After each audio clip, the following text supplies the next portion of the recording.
कुर्बान जाऊं मेरे सदर पे। उन्होंने टिकट देने के बाद किसी रिपोर्टर ने, मैं समझता हूं, कोई उनसे सवाल किया, आप इनको दीजिए जुल्फिकार, तो बताया जुल्फिकार को आप जानते नहीं, शुरुआत बमों से हुई। अच्छा। आप जान लेंगे। दारुसलाम में 11 से 2 बजे तक हम सब बैठते, जी। बिलशुमुल सदर मोहतरम भी रहते, तमाम एमएलए रहते।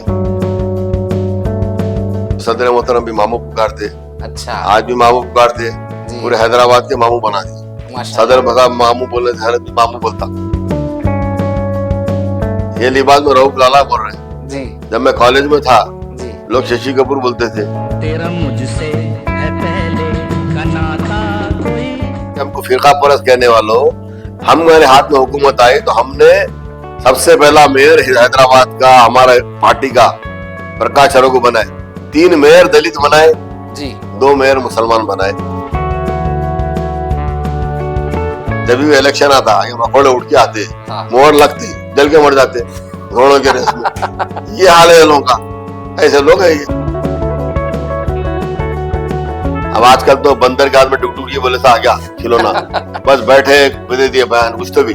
हाँ। और नौजवान समझते लोग मस्करा बना कर रहे लोग। जायला का दारुसलाम मिलता तो प्लॉटिंग कर देते थे लोग। तुमको समझना कुछ नहीं, खाली प्लॉटिंग इनके घर में इधर डाले, लकीर मारे, क्या रहे समझ नहीं, मार लकीर जो हमको नहीं आती। ओवैसी दवाखाना मिल्लत का है, जी। असरा दवाखाना मिल्लत का है, जी। दारुसलाम मिल्लत का है, जी। Engineering college, Deccan engineering college, Deccan medical college कौम का मिल्लत का है। हमारे पास हुकूमत नहीं है, उसके बावजूद हमने ये काम करके बताया। जंग लड़ना बोले तो निजाम सरकार सोचे किसको लड़ेंगे, तो एक किसी ने मशवरा दिया, सरकार एक काम करेंगे, अपन हिजड़ों की फौज बनाएंगे। अरे लड़ो रे बोले तो ढोल लिए लोग, ढोल लेके बजाए, ढोल बजा के बोले अंग्रेजों के तोपों में कीड़े पड़ो, अंग्रेजों के तोपों में कीड़े पड़ो। ये मुखालिफिन वो है, खाली बैठ के बजा रहे, अंग्रेजों के तोपों में कीड़े पड़े, हिजड़ों की फौज है ये क्या कर सकती। दुनिया का सबसे कीमती, सबका नायाब हीरा है जो हमारे हैदराबाद गोलकुंडा माइन से निकला, बिल्कुल। वो कोहिनूर था। ये हमारा कोहिनूर है बैरिस्टर असदुद्दीन ओवैसी साहब। वाह।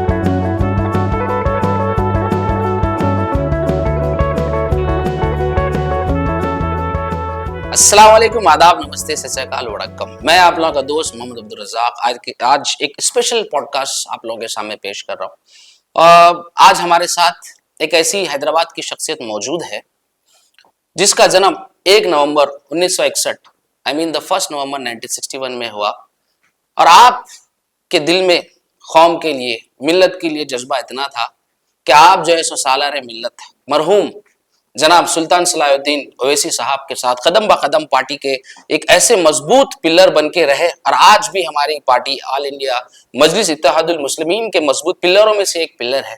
और आप जो है सो 1989 में मेयर की कुर्सी संभालते हुए अपने जिम्मेदारियों को बाखूबी निभाया, और आज 2023 का इलेक्शन जीत के और हमारे अपोजिशन पार्टीज को जो है सो जबरदस्त शिकस्त दे के चार मीनार हल्के असेंबली का कुर्सी संभाले हुए हैं हमारे जनाब अली मोहतरम मीर जुल्फिकार अली साहब। अस्सलाम वालेकुम। जी वालेकुम सलाम। जी, कैसे हैं आप?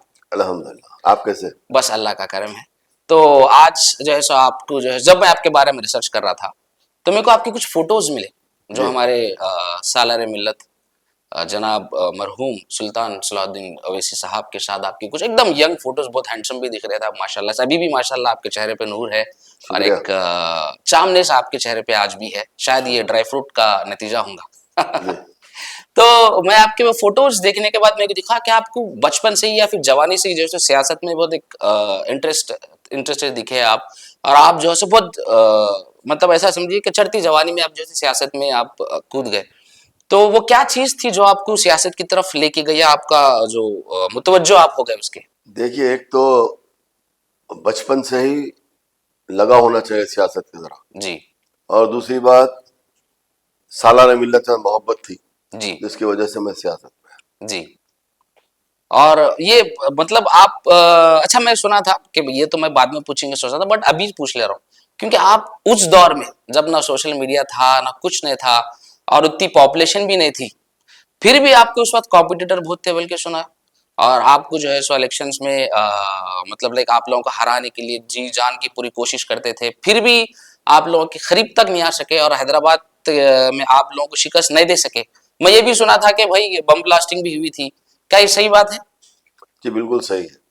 जी हैदराबाद के इंतखाबात में पहली मर्तबा बम डाले गए थे। जी जब मैं पहली मर्तबा काउंसलर का इलेक्शन लड़ा था 1986 में फरवरी में, जी तो जब उस वक्त के तेलुगु देशम के उम्मीदवार की जानिब से जी बम डाले गए थे, जी।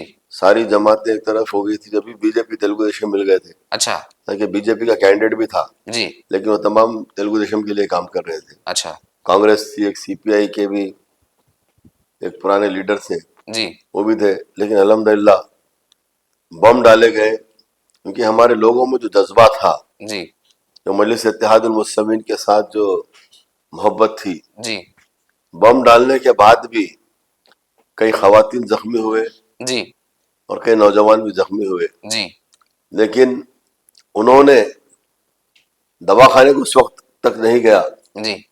कि जब तक वोट नहीं डाले अपना। अच्छा वोट डालने के बाद वो दवाखाने को गए वो लोग। माशाल्लाह। तो ये जज्बा था मजलिस का। नहीं और आज भी है। आज भी है। जितना बम डालने के बाद और हमारी पोलिंग ज्यादा हुई। हाँ मैंने अपने लोग है भी आखिरी जिद्दी है, खींचे तो उल्टा आगे जाते, बोला आप हम आगे पीछे हटेंगे बोले, तो वो नो डाउट के वो ये आज भी हमारे नौजवानों में, आज भी हमारे लोगों में मिल्लत के लिए और हमारी पार्टी के लिए इतना जज्बा नो डाउट है। तो क्या उस वक्त डरे नहीं लोग? फिर आप लोगों के दिल में क्या था उस वक्त? अरे भाई बम डाल दिए, क्या होता, कैसा होता? मजलिस इत्तेहादुल मुस्लिमीन के दूर दूर तक डर नहीं आता। अच्छा डर घबरा के भागता हमसे। अच्छा हम जब उधर जाते हैं, जी डर घबरा के हमसे भागता। आप डर की क्या बात कर रहे हैं? डर खुद हमसे डरता है। वाह माशाल्लाह, सही बात है। और अच्छा अगला सवाल मेरा ये है कि अक्सर लोगों का ये मानना है कि सियासत में, पॉलिटिक्स में सिर्फ वही लोग हिस्सा लेते हैं जिसका पहले से ही पॉलिटिकल कोई बैकग्राउंड है, या फिर जो है सो एकदम फुल पैसे वाले मालदार लोग अगर है तो ही हिस्सा ले सकते बोल के है। तो इसके बारे में आपका क्या बोलना है? देखिए, जो पॉलिटिकल बैकग्राउंड जिसका है, जी हो सकता है कि वो लोग अपने बच्चों को पॉलिटिक्स में लाते हैं। जी और रही बात पैसे वालों की, मैं नहीं समझता, क्योंकि पॉलिटिक्स में आने के लिए शुरू से आपको शौक होना चाहिए पॉलिटिक्स का। जी और दूसरी बात, खिदमत का जज्बा होना चाहिए, बिल्कुल खिदमत करने का, बिल्कुल। कौम की खिदमत करने का जज्बा होना चाहिए और पेशेंस होना चाहिए। जी अगर है, और हिम्मत और जुर्रत होना चाहिए। जी डरने घबराने वाला सियासत में नहीं आता। अच्छा पेशेंस होना चाहिए, हिम्मत और जुर्रत होना चाहिए, तो वैसे लोग सियासत में आते हैं। पैसे ऐसा तो सेकेंडरी चीज है। जी, पैसा का है आता जाता नो डाउट। हाँ, सेकेंडरी चीज है, जी लेकिन आपको शौक होना चाहिए शुरू से सियासत का। जी अब आपको हर चीज का शौक रहता, किसी को जी कोई डॉक्टर बनने का शौक रहता, कोई इंजीनियर बनने का शौक रहता, किसी को एक्टर बनने का शौक रहता, जी किसी को कुछ बनने का शौक रहता, कोई लॉयर बनने का शौक रहता। वैसा शुरू से शौक होना चाहिए, तो वही शख्स सियासत में कामयाब हो सकता है, लीडर कामयाब हो सकता है। और पेशेंस होना चाहिए, सियासत में वेट करना चाहिए। सियासत का मतलब है वेट एंड सी, अच्छा सही वक्त पे सही फैसला करना। वेट एंड सी होना जरूरी है। बिल्कुल आप बिल्कुल। अचानक उदल कूद अगर ऐसा करना है, तो वो सियासत में मैं समझता हूँ लॉन्ग रन तक नहीं चल सकते। अच्छा तो अभी मेरे मन में अभी एक सवाल है। अच्छा मगर कुछ लोग जो है सो कुर्सी का गलत इस्तेमाल करते और पॉलिटिक्स का, पावर का कुछ गलत इस्तेमाल करते, वैसे लोगों के बारे में आपका क्या कहना है, या फिर आप क्या समझते हैं ऐसे लोगों को? देखिए, आजकल जिस तरह से सियासत जा रही है, जी पहले के जो सियासतदान थे वो लोग जो है, तो जब मैं जैसे मैंने कहा कि जज्बा होना चाहिए खिदमत करने का, जी खिदमत करने का जज्बा होना चाहिए, कौम की खिदमत करने का जज्बा होना चाहिए। तो उस वैसे लोग यकीनन वो ईमानदारी से, अपनी दयानतदारी से कर सकते हैं। जी लेकिन कुछ लोग इसको कमाई का जरिया बना रहे हैं, बिल्कुल वो गलत है। वैसे लोग सियासत में ज्यादा दिन नहीं चलते। हो सकता है कि एक आध टर्म अगर वो आ जाए, 2 टर्म आ जाए, लेकिन बाद में अवाम उनको भूल जाती है। बराबर। ये अवाम के दिलों पर राज करने वाली बात है। आप देखिए, 66 साल से मजलिस इत्तेहादुल मुस्लिमीन आज अवाम के दिलों पर राज कर रही है। बिल्कुल बिल्कुल। जमात को कायम होकर 66वां साल चल रहा है। जी आज ये दावे के साथ मैं कह सकता हूं कि हिंदुस्तान की वाहिद पॉलिटिकल पार्टी है जो 66 साल से एक मजबूत ग्रिप बनाई हुई है बिल्कुल और अच्छे अच्छे लोग आए। हर जमात कोशिश कर ली मजलिस इत्तेहादुल मुस्लिमीन को हिलाने की, नहीं, वो कामयाबी लेकिन तो नहीं। अल्हम्दुलिल्लाह आज तक कोई नहीं हिला सके। बराबर बराबर। सारे जमातें मिलकर भी कोशिश कर लिए हिलाने की। बिल्कुल ये क्यों? क्योंकि मजलिस इत्तेहादुल मुस्लिमीन अवाम के दरमियान में रही जी और मजलिस की क़ियादत, जी जो मजलिस की क़ियादत रही है और आज जो क़ियादत है जी ईमानदार और दियानतदार क़ियादत है। फ़ख्र मिल्लत जब जिस जमात को कायम किए जी दोबारा, जी लोग हैदराबाद में घबराए हुए थे, डरे हुए थे, अच्छा जमात खत्म हो गई थी। ये जमात मौलाना अब्दुल वाहिद ओवैसी साहब की जमात है। जी ये जमात मजलिस इत्तेहाद दोबारा कायम किए इसको। अच्छा जब लोग इस जमात की सदारत लेने डर रहे थे, जी उससे पहले का दौर था, एक अदना कारकुन बनने के लिए लोग फख्र महसूस क्या करते थे इस जमात का। जी लेकिन ऐसे दौर के बाद में ऐसा आया कि इस जमात की सदारत को देने को तैयार हुए तो कोई सदारत लेने तैयार नहीं हुआ। उतना डर। उतना डर। वैसे माहौल में जिसने आगे बढ़कर इस कौम की क़ियादत को संभाला वो थे मौलाना अब्दुल वाहिद ओवैसी साहब, जी जो हमारे बैरिस्टर असदुद्दीन ओवैसी साहब के दादा, जी अकबरुद्दीन ओवैसी साहब के दादा, जी सालार मिल्लत के वालिद। उन्होंने जमात की क़ियादत को संभाला और इस जमात की जब क़ियादत संभाला तो आज आपके सामने हर चीज नजर आ रही है, बिल्डिंग्स नजर आ रहे हैं, हर चीज बिल्कुल बिल्कुल चमकती, हर चीज नजर आई है। जी बिल्कुल लेकिन जब जमात के पास कुछ भी नहीं था, जमात के पास कोई चीज नहीं थी, सिर्फ एक तहरीर लिख दी गई थी, कागज पे लिख के दे दिए थे जी कि मैंने मौलाना अब्दुल वाहिद ओवैसी को मजलिस इत्तेहादुल मुस्लिमीन का सदर नामजद करता हूँ। अच्छा लेकिन क्योंकि जमात की क़ियादत दियानतदार थी, ईमानदार थी, जो मेहनत की और आवाम को जगाया, आवाम के दिलों से डर निकाला कि तुम्हें डरने घबराने की जरूरत नहीं है मुसलमानों।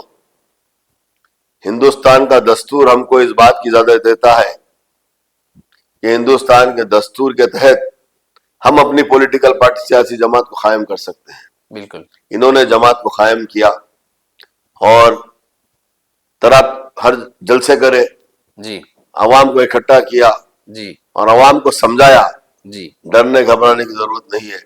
अगर तुम इस जमहूरी हिंदुस्तान में अपने मसाइल को हल करवाना चाहते हैं तो सियासत के जरिए से हम हल करवा सकते हैं। बिल्कुल बिल्कुल आओ जागो, अपनी एक जमात, सियासी जमात को बनाओ, सियासी ताकत को मजबूत करो जी ताकि हम इस जमहूरी हिंदुस्तान में अपने मसाइल को हल करवा सकते हैं। माशाल्लाह। वो लेकर उन्होंने जमात को कायम किया, एक प्रोग्राम उन्होंने बनाया। जी उस वक्त अगर आप निकाल के देखेंगे फख्र मिल्लत के प्रोग्राम में तालीमी इदारे भी थे। अच्छा माशाल्लाह। उस वक्त उस हम ये कायम करेंगे, उस वक्त ये माशियत पे भी था, जी हर वो चीज कौम के लिए बताई गई थी, उसमें है अगर आप देखेंगे तो। इंशाल्लाह। तो उस चीज को सालार मिल्लत ने उस ख्वाब को पूरा किया। सालार मिल्लत ने वो जो प्रोग्राम फख्र मिल्लत का था, जी जो उन्होंने सोचा था, उसको सालार मिल्लत ने पूरा किया और इस अंदाज में किया कि जमात को मजबूत किया। फख्र मिल्लत मुकदमात लड़के दारुस्सलाम को हासिल किया। अच्छा दारुस्सलाम में जब फायर ब्रिगेड का ऑफिस था, जी उसका किराया भी वसूल किया अच्छा और किराया लेकर दारुस्सलाम में जो स्टेट बैंक है और जो वोल्टा होटल जो भी है, जी वहां पर मलियात बनाए गए और उससे किराया दारुस्सलाम को आने लगा। इस तरह से जमात को आगे बढ़ाए जी और सालार मिल्लत ने उनके ख्वाब को पूरा किया। सबसे पहले हमने ITI कायम किया अच्छा माशाल्लाह। दारुस्सलाम में। जी उसके बाद निजामाबाद में उर्दू मीडियम हाई स्कूल, फख्र मिल्लत उर्दू मीडियम हाई स्कूल कायम किया, अच्छा क्योंकि ये पूरा मजलिस के प्रोग्राम में था। जी हर चीज अचानक नहीं हो सकती, बराबर स्टेप बाय स्टेप करना स्टेप पड़ता बाय स्टेप करना पड़ता है। और एक मौका ऐसा आया कि जब भास्कर राव साहब की हुकूमत आई, है। जी NT रामाराव साहब को हटा दिया गया। जी वैसे वक्त भास्कर राव को कुछ MLO, चंद MLO की जरूरत पड़ी, जी तो उन्होंने सालार मिल्लत से कहा कि मैं, अगर आप हमारी सपोर्ट करेंगे तो मैं आपको मिनिस्टर बनाऊंगा, आपके तमाम लोगों को मिनिस्टर बनाऊंगा, कोई ना कोई पोस्ट दूंगा। जी तो सालार का जवाब यह था कि भास्कर राव साहब, मुझे मिनिस्ट्री नहीं चाहिए, जी मुझे चेयरमैनशिप नहीं चाहिए, क्योंकि मुझे एक मेडिकल कॉलेज और इंजीनियरिंग कॉलेज चाहिए, क्योंकि मेरी कौम तालीमी मैदान में पीछे है। जी एक मेडिकल कॉलेज, एक इंजीनियरिंग कॉलेज चाहिए, जी। और वो भी आर्टिकल 30A के तहत, अच्छा, पूरा लीगल। जो हमारे कॉन्स्टिट्यूशन में है। पूरा लीगल की बात नहीं, मतलब हाँ। बाहर लीगल ही होना पड़ता है। जी आर्टिकल 30A, जी जिसमें माइनॉरिटीज को राइट्स दिए गए हैं जी। कि they can establish their own colleges oh for minority. Nice. हाँ Minority can establish their colleges. जी। Only minority students will get the admission in that that colleges. College. तो ये कॉलेज, दखन मेडिकल कॉलेज और दखन इंजीनियरिंग कॉलेज, ये बहुत बड़ी बात है। जी सालार मिल्लत की दूरअंदेशी को सोचिए। उससे पहले हिंदुस्तान में कोई ऐसा कॉलेज माइनॉरिटी आर्टिकल 30A के तहत नहीं था। अच्छा। इवन अलीगढ़ यूनिवर्सिटी, जी। वो भी आर्टिकल 30A के तहत नहीं है। अच्छा। Aligarh Muslim university, Deccan medical college, Deccan engineering college Hindustan के वाहिद कॉलेज है जो आर्टिकल 30A के तहत कायम किया गया है। आज उसके बाद आप देखिए जो कायम हुए कॉलेजेस हमारे, जी आज हिंदुस्तान में कितने माइनॉरिटी कॉलेजेस आ गए। ये बराबर। रास्ता किसने बताया? बराबर। सालार मिल्लत ने बताया, सालार मिल्लत की सोच बताई, और मजलिस इत्तेहाद मुस्लिमीन ने रास्ता बताया है। बिल्कुल बिल्कुल। आज मतलब लोग तरह तरह के बातें करते बगैर सोचे समझे, जी वो बिल्कुल ये रास्ता बताया। 30A सबसे इंपॉर्टेंट है। आज माशाल्लाह। कई कॉलेजेस है, जी उससे पहले कॉलेजेस थे, लेकिन किसी ने आर्टिकल 30A के तहत नहीं लिया। तो ये चीज फखरे मिल्लत की भी यहाँ पे बात आती है कि मुसलमानों सियासी ताकत को पैदा करो और उसको समझो। और उसको समझो, अपनी सियासी ताकत को समझो। बिल्कुल। एक जमात के एक तले जमा हो जाओ, झंडा तले, वो सियासी ताकत थी जिसके लिए भास्कर राव को झुकना पड़ा। जी। और जो सालार मिल्लत ने कहा मुझे आर्टिकल 30 के, वैसे तो नहीं आप कॉलेज ले लो बोलते थे वो, अगर बराबर कॉलेज लेते तो उसमें सबको एडमिशन मिलता, बराबर। लेकिन हम क्या, हमारी सियासी ताकत थी, हमको जरूरत थी उस वक्त चीफ मिनिस्टर बनने की। जी हमने उस वक्त, क्योंकि सालार मिल्लत हर वक्त कहा करते थे सही वक्त पे सही फैसला। वही बोलते हैं ना, जब लोहा गर्म रहता तभी हथौड़ा जी, मारना। सही वक्त पे सही फैसला। हमने कहा कि सालार मिल्लत ने कहा आर्टिकल 30A के तहत कॉलेजेस चाहिए, हमको आर्टिकल 30A के तहत कॉलेजेस मिले।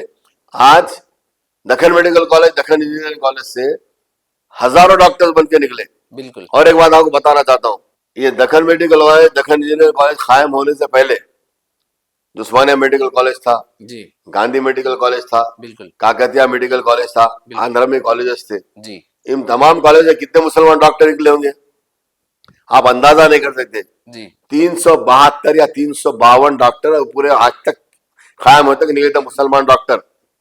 जी। बड़े बड़े मुसलमान डॉक्टरों के नाम है, जी लेकिन डॉक्टरों की तादाद मुसलमान 372 या 352 डॉक्टर बस इतने ही। इतने निकले। लेकिन दखन मेडिकल कॉलेज कायम होने के बाद हजारों की तादाद में डॉक्टर्स निकले, और आज बैरूनी ममालिक में जाके, फॉरेन कंट्रीज में जाके, खुद इंडिया में आज वो डॉक्टर्स कमा रहे हैं, खुद कमा रहे हैं, खुद के अपने खानदानों को पाल रहे हैं। बिल्कुल। आज कितने डॉक्टर्स, उसके बाद कितने माइनॉरिटी कॉलेज आ गए, बिल्कुल उससे कितने बच्चे निकले। बिल्कुल। आज लाखों की तादाद में मुसलमान बच्चे डॉक्टर इंजीनियर बन के निकले। जी। इसका सेहरा किसके सर जाता? मजलिस सालार। इत्तेहादुल मुस्लिमीन सालार के सर जाता, बिल्कुल। क्योंकि हमारे पास सियासी ताकत थी। जी सियासी ताकत के जरिए हमने इन चीजों को हासिल किया।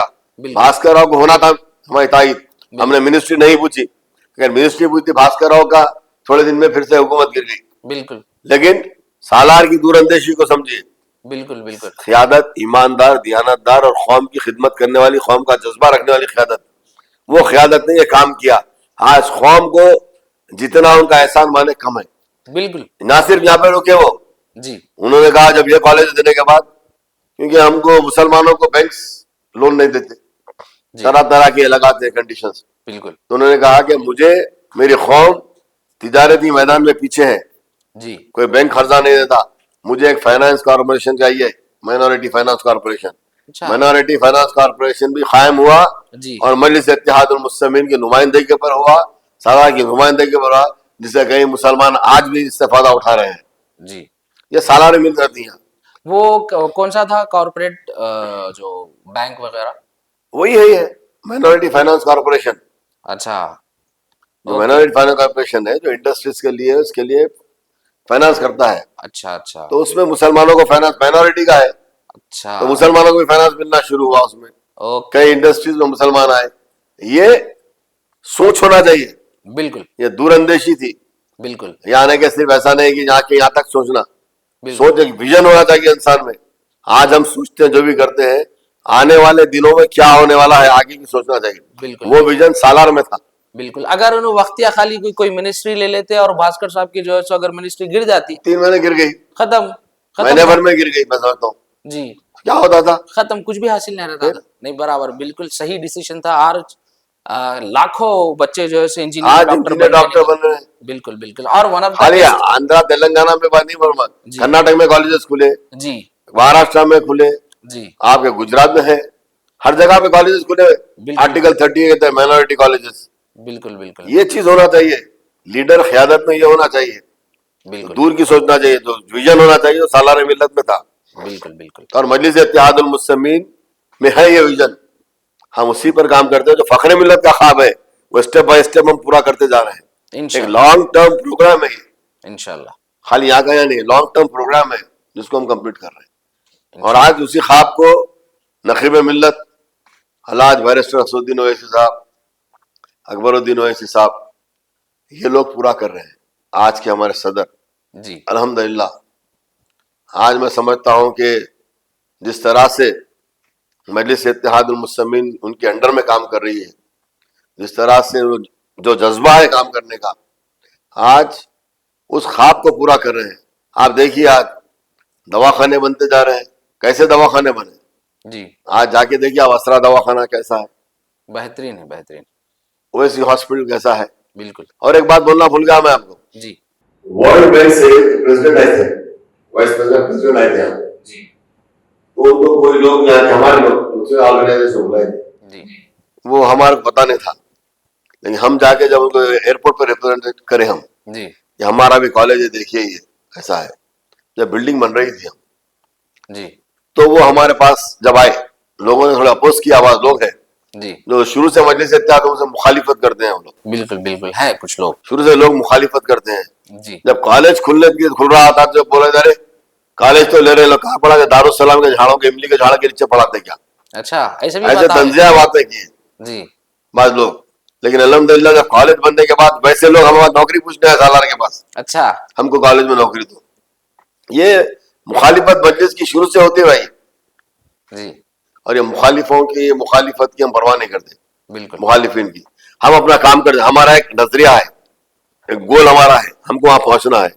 हम अपना काम मुस्तहकम तौर पर मजबूती से हम वो साइड जाते हैं। बिल्कुल हम इनकी उनकी परवाह नहीं करते, बिल्कुल। बोलते रहते हलदार दरख्त पे पत्थर मारते हैं, बराबर बराबर ये चलते रहते। हाथी जाते रहता, कुत्ते भौंकते भोगते रहते, रहते हैं। मगर ये कहावत हाथी को याद फर्क है। नहीं पड़ता। बराबर, अगर हाथी इन कुत्तों पे ध्यान दिया तो मकसद से भटक जाता है। मकसद से बढ़ जाता है। कुत्तों को समझना चाहिए, अगर हाथी अगर पाँव रख दिया तो कुचले जाते हैं। बराबर हाथी अगर पाँव रख दिया, सूंड में उठा के फेंका तो कुचले जाते हैं। और कई मरतबा कुत्ते कुचले भी गए, कई मरतबा कुत्तों का वो भी हो गया। जी लेकिन एक बात बोला, जब हम ले गए उनको, जी कॉलेज की बिल्डिंग बताए, दवाखाना बताए, बन रहा था वो, जी अंडर कंस्ट्रक्शन था। तो जब देखने के बाद में, हमारे उस वक्त डॉक्टर साहब थे जो देख रहे थे, जी बता रहे थे कि सालार ने ऐसा किया। सालार तो उन्होंने उठ के बोला, he is not your Salar, he is my Salar. ओ ऐसा उठ के माशाल्लाह, सालार को बता, योर एक्सेलेंसी, हाँ ही इज अवर सालार। माशाल्लाह, वो बताया कि इतने कंट्रीज है, मुस्लिम कंट्रीज में, मैंने किसी कंट्री में ऐसा काम नहीं देखा जो आप यहाँ पर हिंदुस्तान में, जी मुस्लिम कंट्री में आपके हुकूमत है, सब है, उसके बावजूद ऐसा काम नहीं हुआ। लेकिन आप बगैर हुकूमत के, बगैर किसी उसके इतना बड़ा काम करे, ही इज अवर सालार, माशाल्लाह, ही इज माई सालार। माशाल्लाह, वो ये क्यों बोला, काम देख के बोला। बिल्कुल और उसी काम को मुलायम सिंह यादव साहब आए थे, हेल्थ मिनिस्टर थे, इनॉग्रेशन के टाइम पे, जी, बोले अरे आपने तो ताजमहल बना दिया। आपने वाह, सालार को देख के, आपने तो ताजमहल बना दिया। तो सालार ने कहा, वो ताजमहल भी हम ही बनाए थे और ये ताजमहल भी हम ही बनाए थे। आज के दौर में हाजिर जवाब एकदम, हाजिर जवाब और सेंस ऑफ ह्यूमर जी बहुत जबरदस्त था सालार का, माशाल्लाह, वो सालार थे। माशाल्लाह। हमारे जुल्फिकार साहब, आप जो है सो 1989 से लेकर 2002 तक आप जो है सो हैदराबाद के मेयर रहे। उसके बाद अचानक से आप 20 साल तक आप सियासत से दूर रहे। फिर अचानक जो है सो आप 2023 में हल्के असेंबली चार मीनार से इलेक्शन लड़े और जीत के भी आ गए। मगर बीच में क्या है, लोगों की क्यूरियोसिटी थी कि भाई आप अचानक कहाँ थे, क्या कर रहे थे, आपकी पर्सनल लाइफ 20 साल तक क्या थी, ये हमारी आवाम आपसे जानना चाह रही। तो आप प्लीज कुछ चीजें शेयर करिए हमारे साथ। देखिए, ये गलतफहमी है लोगों को जी कि मैं सियासत से दूर था। मैं सियासत से अपने बचपन से जुड़ा जुड़े हुआ हुए हूँ। हैं। जी क्योंकि मैंने पहले कहा, पूछा था, मुझे सालार से मोहब्बत थी। जी और ये हकीकत है कि मैं सालार को शुरू से बचपन से वाले आना चाहता था। माशाल्लाह। तो जब मैं स्कूल गया था तो इलेक्शन का दौर था, सालार आके चले गए अच्छा। दौरे पे। जी। तो जब मैं घर को वापस आया तो हमारी नानी बोले, हमारी वालदा, अरे तुम वहां थे, मैं सलाउद्दीन आके चले गए बोले। अफसोस हुआ मैं होगा। अफसोस हुआ, बहुत रोया मैं। जी तो वो मोहब्बत थी मेरी। और जमात के लिए मैं शुरू से पहले महल्ले में बच्चों को चॉकलेट देके जी घुमाते थे, मजलिस को ओढ़ दो, मजलिस को ओढ़ दो बोले। हाँ तो मैं चॉकलेट लेके मजलिस को ओढ़ दो भी पुकारा। जी और उसके बाद एरिया में काम करते थे हम लोग, दारुसलाम नहीं गए। जी एरिया में जो काम होता था इलेक्शन के टाइम पे हम काम करते थे। जी फिर 1975 में भी मैंने काम किया। जी मैं 1984 एमपी इलेक्शन से पहले फसादात हुए थे, जी तो उस दौरान मैंने काम किया। तो एक हमारे काउंसलर थे, उन्होंने मुझे कहा कि नहीं, आप जब मजलिस के सीनियर वर्कर थे, वो मेरे साथ काउंसलर भी थे वो, जी तो मुझे नहीं, आपका काम तो जरूरत तो दारुसलाम में, और इस तरीके से आप जो जज्बा है काम कर रहे हैं। माशाल्लाह। तो उन्होंने मुझे दारुसलाम ले गया। तो मैंने उस वक्त से कंटिन्यूसली जी 1984 से जो इलेक्शन, सालार का एमपी इलेक्शन था, जी जब से दारुसलाम कंटिन्यूसली मैं जाता हूँ। जी और तकरीबन 50 साल हो गए होंगे मैं समझता हूँ। माशाल्लाह। 2024 है ये। जी बराबर 84 से। हाँ तो मैं एक्टिव वर्कर जब से हूँ जी दारुसलाम में। तो जब से मैं काम करता हूँ, और उसी इलेक्शन में हालात कुछ ऐसे बदले, ऐसे हुए कि हमारे महल्ले में बहुत मुखालिफत हुई। तो मुस्लिम के उस वक्त के कैंडिडेट जी हमारे महल्ले के थे, अच्छा। हमारे महल्ले के थे, अपोजिशन वाले। अपोजिशन वाले। जी हमेशा हमारे महल्ले में रहे, हमारे महल्ले से ठहरे हुए थे, मेरे पड़ोसी भी है। जी तो इलेक्शन उस वक्त एमपी इलेक्शन जी ऐसा हमारे महल्ले में लगा मुझे। जी क्योंकि ये लोग सियासत क्या है नहीं मालूम इनको। जी पार्लियामेंट का एरिया चार मीनार से निकल के, जी चार मीनार, चंदना गुट्टा, याकुतपुरा, आपके कारवान, जी ये हल्के थे। जी चेवड़ला, विकाराबाद, तांडुर भी था हाँ बराबर। उस वक्त। जी तो ये लोग जो काम कर रहे थे शिद्दत से, उनका मकसद था कि वोट कटाना। फिर तेलुगु देशम भी लड़ रही थी, जी तेलुगु देशम बीजेपी मिलकर लड़ रहे थे, जी कांग्रेस तो थी। तो इलेक्शन सिर्फ यही दिख रहा था। अच्छा। तो उस वक्त डट के मुकाबला करे हम लोग, जी और उस वक्त सामने मैं ही था। माशाल्लाह। मुझे केसेस भी बुक हुए, जी और सालार जीतने बाद के जुलूस निकाले। हाँ तो कुछ लोगों ने बच्चे शर पैदा कर दिए, तो मेरे से भी कुछ लड़ाई हो गई, शर्ट वर्ट भी फट गया था मेरा। अच्छा। दारुसलाम को उसी हाल में, जलसे में जाना जरूरी था, जी वहां गए तो सालार उस वक्त उस तकरीर में मेरा नाम लिए थे। माशाल्लाह। ये हमारे वर्कर को हाथ लगा, 8 से 8 बजा दूंगा बोल के। क्या बात। मेरे लिए बहुत बड़ी बात थी। बिल्कुल, मतलब आप मैं तो वो आइडियल थे। जब भी जमा ज्वाइन किया, जी जब भी एक बच्चे को जी उन्होंने इस तरह से कहा जलसे में, तो पुराने लोगों को भी उसी वक्त वो हुआ। तो नजर में मैं था, जी मेरे काम नजर में था। जी तो सालार जो बोले, तो उस तरह से जमात में था। फिर 85 का इलेक्शन आया, जी मैंने, और 84 के इलेक्शन में मैंने काम, बहुत ही अच्छा काम किया।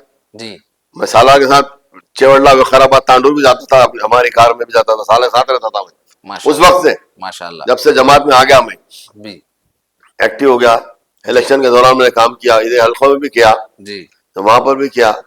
दिल्ली से मुखर्रिर आते थे, जी उनको लेके हैदराबाद में फिरना रहता तो मैंने अपने लोगों को लगाया था।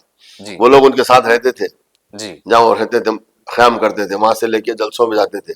जी तो जब से मैं सालार के बिल्कुल करीब था, 85 में एमएलए इलेक्शन आया, मुकरमुद्दीन साहब को टिकट दिया गया, जी। तो जब भी मैंने काम किया, जब तो मैं एस्टेब्लिश हो गया था। अच्छा माशाल्लाह। वो 84 में अल्हम्दुलिल्लाह अल्लाह ताला ने मुझे एस्टेब्लिश, जो मेरी मोहब्बत थी सालार से, उतना करीब अल्लाह ताला ने करीब कर दिया। जी मैं चाहता था 85 में मैंने काम किया और फुल फ्लेज 84 में भी किया, 85 में क्या, ये I was establish in the party. बराबर। उसके बाद सीधा हाँ, वकील मेरा बन नाम गए लिया तो आप। Everybody will know that who is Zulfikar. माशाल्लाह। ये वैसे था। आज भी आपको लोग आप पछाते हैं और आपकी शबाहत देख के जो है सो आपको प्यार से रऊफ लाला के नाम से भी जो है सो नहीं, मैं लोग उसमें भी आऊंगा, रऊफ लाला भी जी बोलते हैं बहुत बोले। जी तो जिस तरह से उसके बाद में 86 में इलेक्शन हुए बल्दिया के, जी तो मुझे सालार एक दूसरी जगह से टिकट देना चाह रहे थे उसको। अच्छा सालार मुझे जाननुमा का टिकट देना चाह रहे थे। जी उस वक्त उतनी सोच मेरी सियासत में उतना वो नहीं था, जी तो सालार को सोच के मुझे वहां पे देना बोले।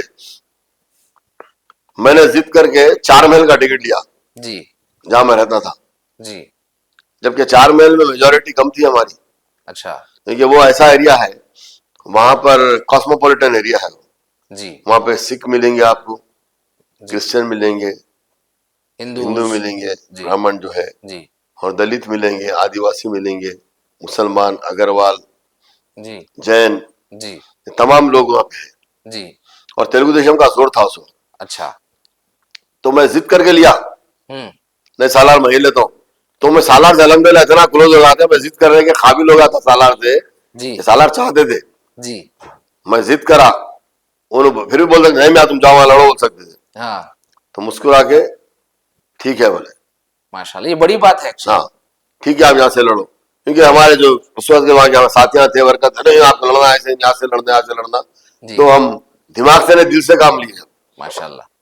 दिमाग से काम लेते तो 100% एरिया मुस्लिम डोमिनेटेड या मुस्लिम एरिया था जानवा। जी वहां खाली नॉमिनेशन फाइल करके आप घर में बैठ के जीत जीत सकते। जाते थे। जी मगर मैं ये लिया।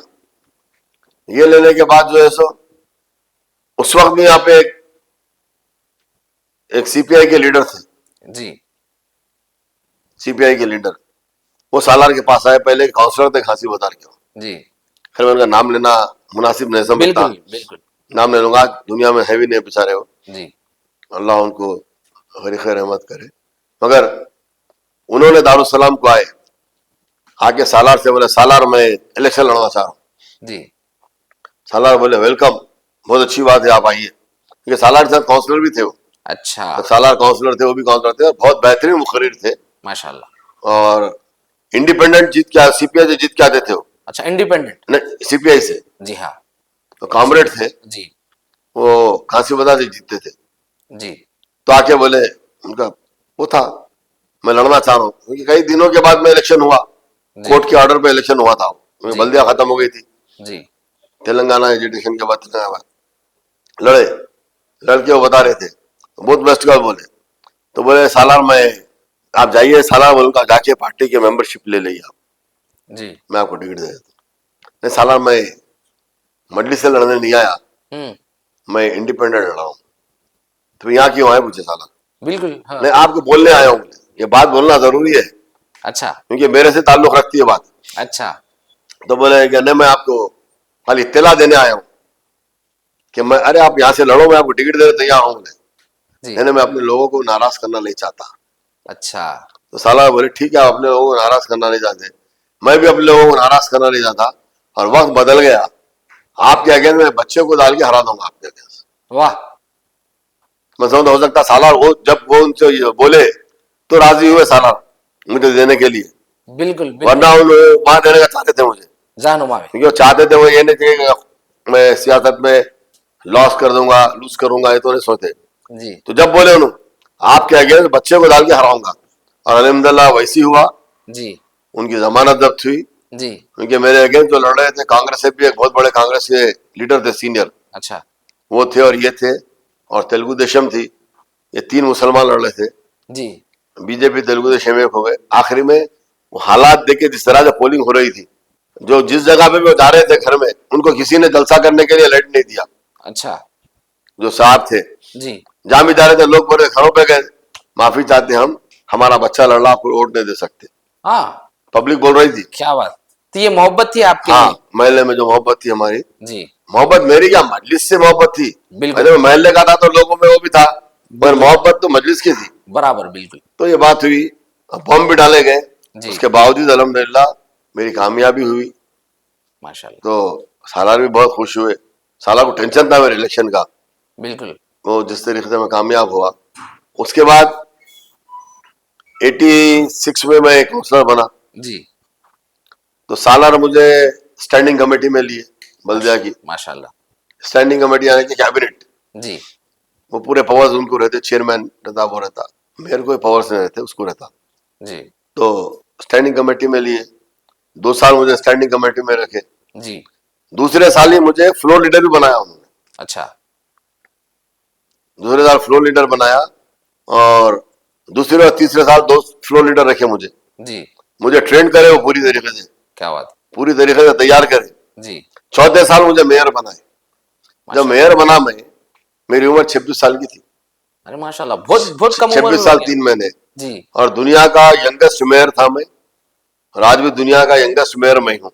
माशाल्लाह। और कोई लेडी बनी है, तो एक हमारे दोस्त बोले, अरे यार आज भी तुम यंगेस्ट मेयर इन मेल उसमें है, हाँ तो मेल में यंगेस्ट मेयर तो पीछे बोले आज भी। माशाल्लाह। तो अल्हम्दुलिल्लाह वो भी सालाना का एहसान था। और वो भी तमगा मजलिस इत्तेहादुल मुस्लिमीन को जाता कि मजलिस इत्तेहादुल मुस्लिमीन ने दुनिया का सबसे कम उम्र मेयर बनाया।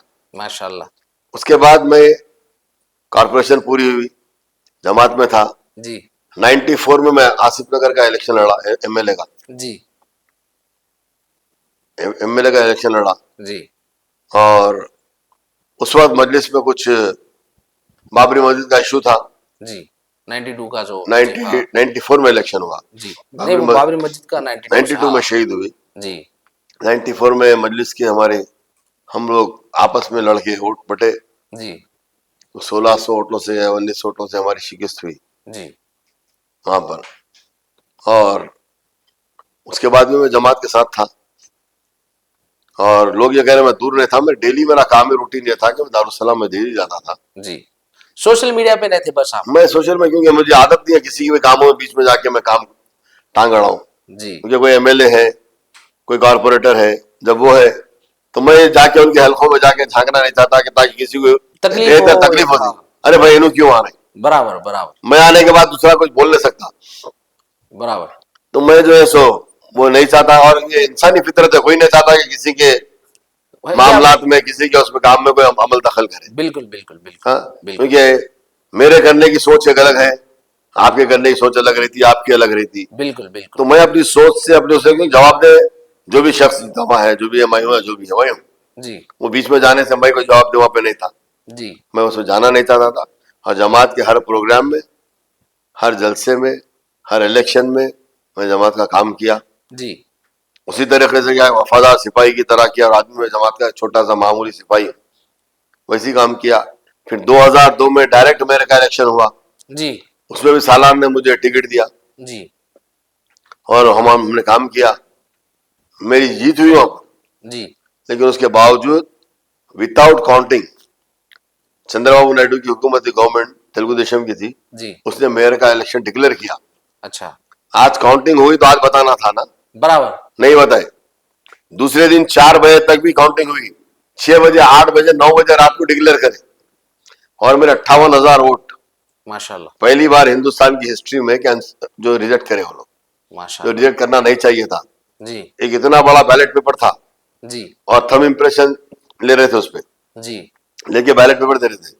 अगर आपकी उंगली को सियाई लगेगी, जी आप पकड़ेंगे तो सियाई का निशान आएगा। बिल्कुल वैसे वोटों को भी रिजेक्ट कर दिया, अच्छा जगह जगह पर जाम थे, मजबूत लड़के उसको वो कराए। 58,000 वोट मेरे रिजेक्ट हुए, मजलिस के, मेरे यहाँ के मजलिस के। और हिंदुस्तान का सबसे बड़ा इलेक्शन था, उतनी बड़ी जिम्मेदारी सालार ने मुझ पर सौंपी थी। उस इलेक्शन को मैंने लड़ा, अल्हम्दुलिल्लाह हमारी जीत हुई। जीत के बाद भी खैर बगैर काउंटिंग के डिक्लेयर करे तो जी भी मैं जमात के साथ रहा। बिल्कुल और फिर 2009 में सदर मोहतरम ने मुझे फिर से बल्दिया का इलेक्शन में हिस्सा लेने के लिए कहा, जी हुसैन आलम हल्के से। जी मैं वहां से भारी अक्सरियत से वहां पे कामयाब हुआ। माशाल्लाह। जमात के साथ मैंने काम करते रहा, स्टैंडिंग कमेटी में लिए। जी फिर उसके बाद भी मैं जमात के साथ था और है और और इंशाल्लाह हूँ, ताला रहूंगा, मरे दम तक रहूंगा। इंशाल्लाह तो इंशाल्लाह। जमात के साथ मैं हूँ, था। 20 साल का बताना, 20 साल मुझे पूरे हिस्ट्री बताना पड़ रहा मुझे, जी उसको लगा के 40 साल हो जा रहे हैं। बिल्कुल 50 साल की हिस्ट्री बता रहा हूँ मेरी अपनी जमात की, 50 से ऊपर से। जी तो ये जो है, मैं लगातार जमात के साथ था, जमात के साथ हूँ। आज सदर साहब ने मुझ पे भरोसा किया और मुझ पे जिम्मेदारी दी हल्के चार मीनार की। अल्हम्दुलिल्लाह भारी अक्सरियत से मैं कामयाब हुआ बिल्कुल और जो भी मेरे मुखालिफत में थे, मुखालिफिन, सारों की जमानत जब्त हुई, पूर्ण सबकी, जी और मुझे कामयाबी हासिल हुई और मैं काम कर रहा हूँ। क्योंकि मैंने सियासत सालार मिल्लत के बाजू बैठकर सीखी। माशाल्लाह। मैं ये भी दावे के साथ कह सकता हूँ कि मैं, खैर मेरे से सीनियर भी लोग हैं जमात में, जी लेकिन अकेले में जितना मैं सालार के साथ बैठा हूँ, जी कोई और नहीं बैठे। मैं समझता हूँ अल्हम्दुलिल्लाह ये मुझे हासिल है, अल्लाह ताला ने मुझे ये शर्फ हासिल किया है, दिया है। जी अकेले में सालार तक मैं गाड़ी चलाता था, सालार मेरे साथ बैठते थे। क्या बात है। तो ये जो है ना, एक मोहब्बत अल्लाह ताला ने ऐसा लगा दिया कि मैं हमेशा ये कहता हूँ कि सालार के साथ जो था, मैं इस तरह से चाहते थे कि मैं ये कहता हूँ कि आज मैं जो कुछ भी हूँ, खैर मेरी खानदान के हिसाब से मैं खानदानी हूँ, पढ़ा हुआ हूँ, जी माली हैसियत से भी, जैसा कि आप सवाल कर रहे थे, पैसे वाले आ सकते, अल्हम्दुलिल्लाह शुरू से मैं ऐसा नहीं हूँ, पैसे वाला हूँ, अल्लाह का करम है। अल्लाह का करम है।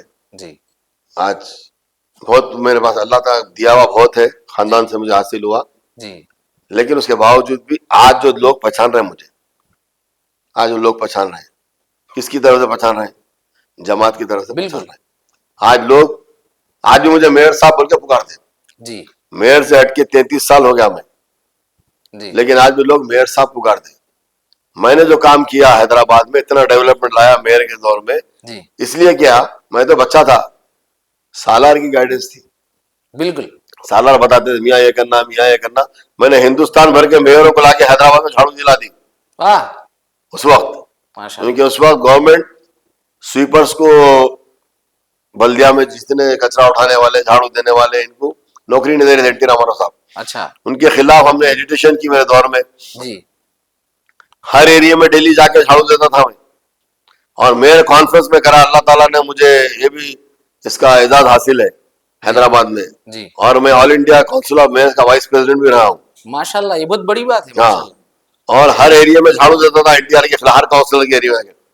जब यह काउंसिलरों का हुआ, मेयर का जो हुआ, जब हुई मीटिंग, तो चार मीनार पे सालार बोले मियाँ काम करो, कर सकते हैं, मैं बिल्कुल, जी सबको लाके झाड़ू दिला दो बोले। जी सालार का मशवरा था। जी तो वो भी शर्फ अल्लाह ताला मुझे हासिल है जी कि हिंदुस्तान के तमाम मेयर थे, हर जमात के थे उसमें, जी बीजेपी के, शिवसेना के, वो जनता दल के, आरजेडी के, जो जो जमाते थे ना पूरे, जी उस वक्त वो जितने स्टालिन के लोग भी थे पूरे, तमिलनाडु के जितने मेयर, हिंदुस्तान के मेयर आए थे, जी सबको चार मीनार पे लाके मैंने झाड़ू दिलाया जी एनटीआर के खिलाफ, हाँ पूरे मेयर्स को। जी और पूरे मेयर को हैदराबाद दारुसलाम लाके सालार के हाथ से सबको मोमेंटोस दिलाया, माशाल्लाह फेलिसिटेट कराया हर एक को। माशाल्लाह। उसके बाद बीजेपी शिवसेना हंगामा करी, आप दारुसलाम में जाके मजलिस के साथ लिए।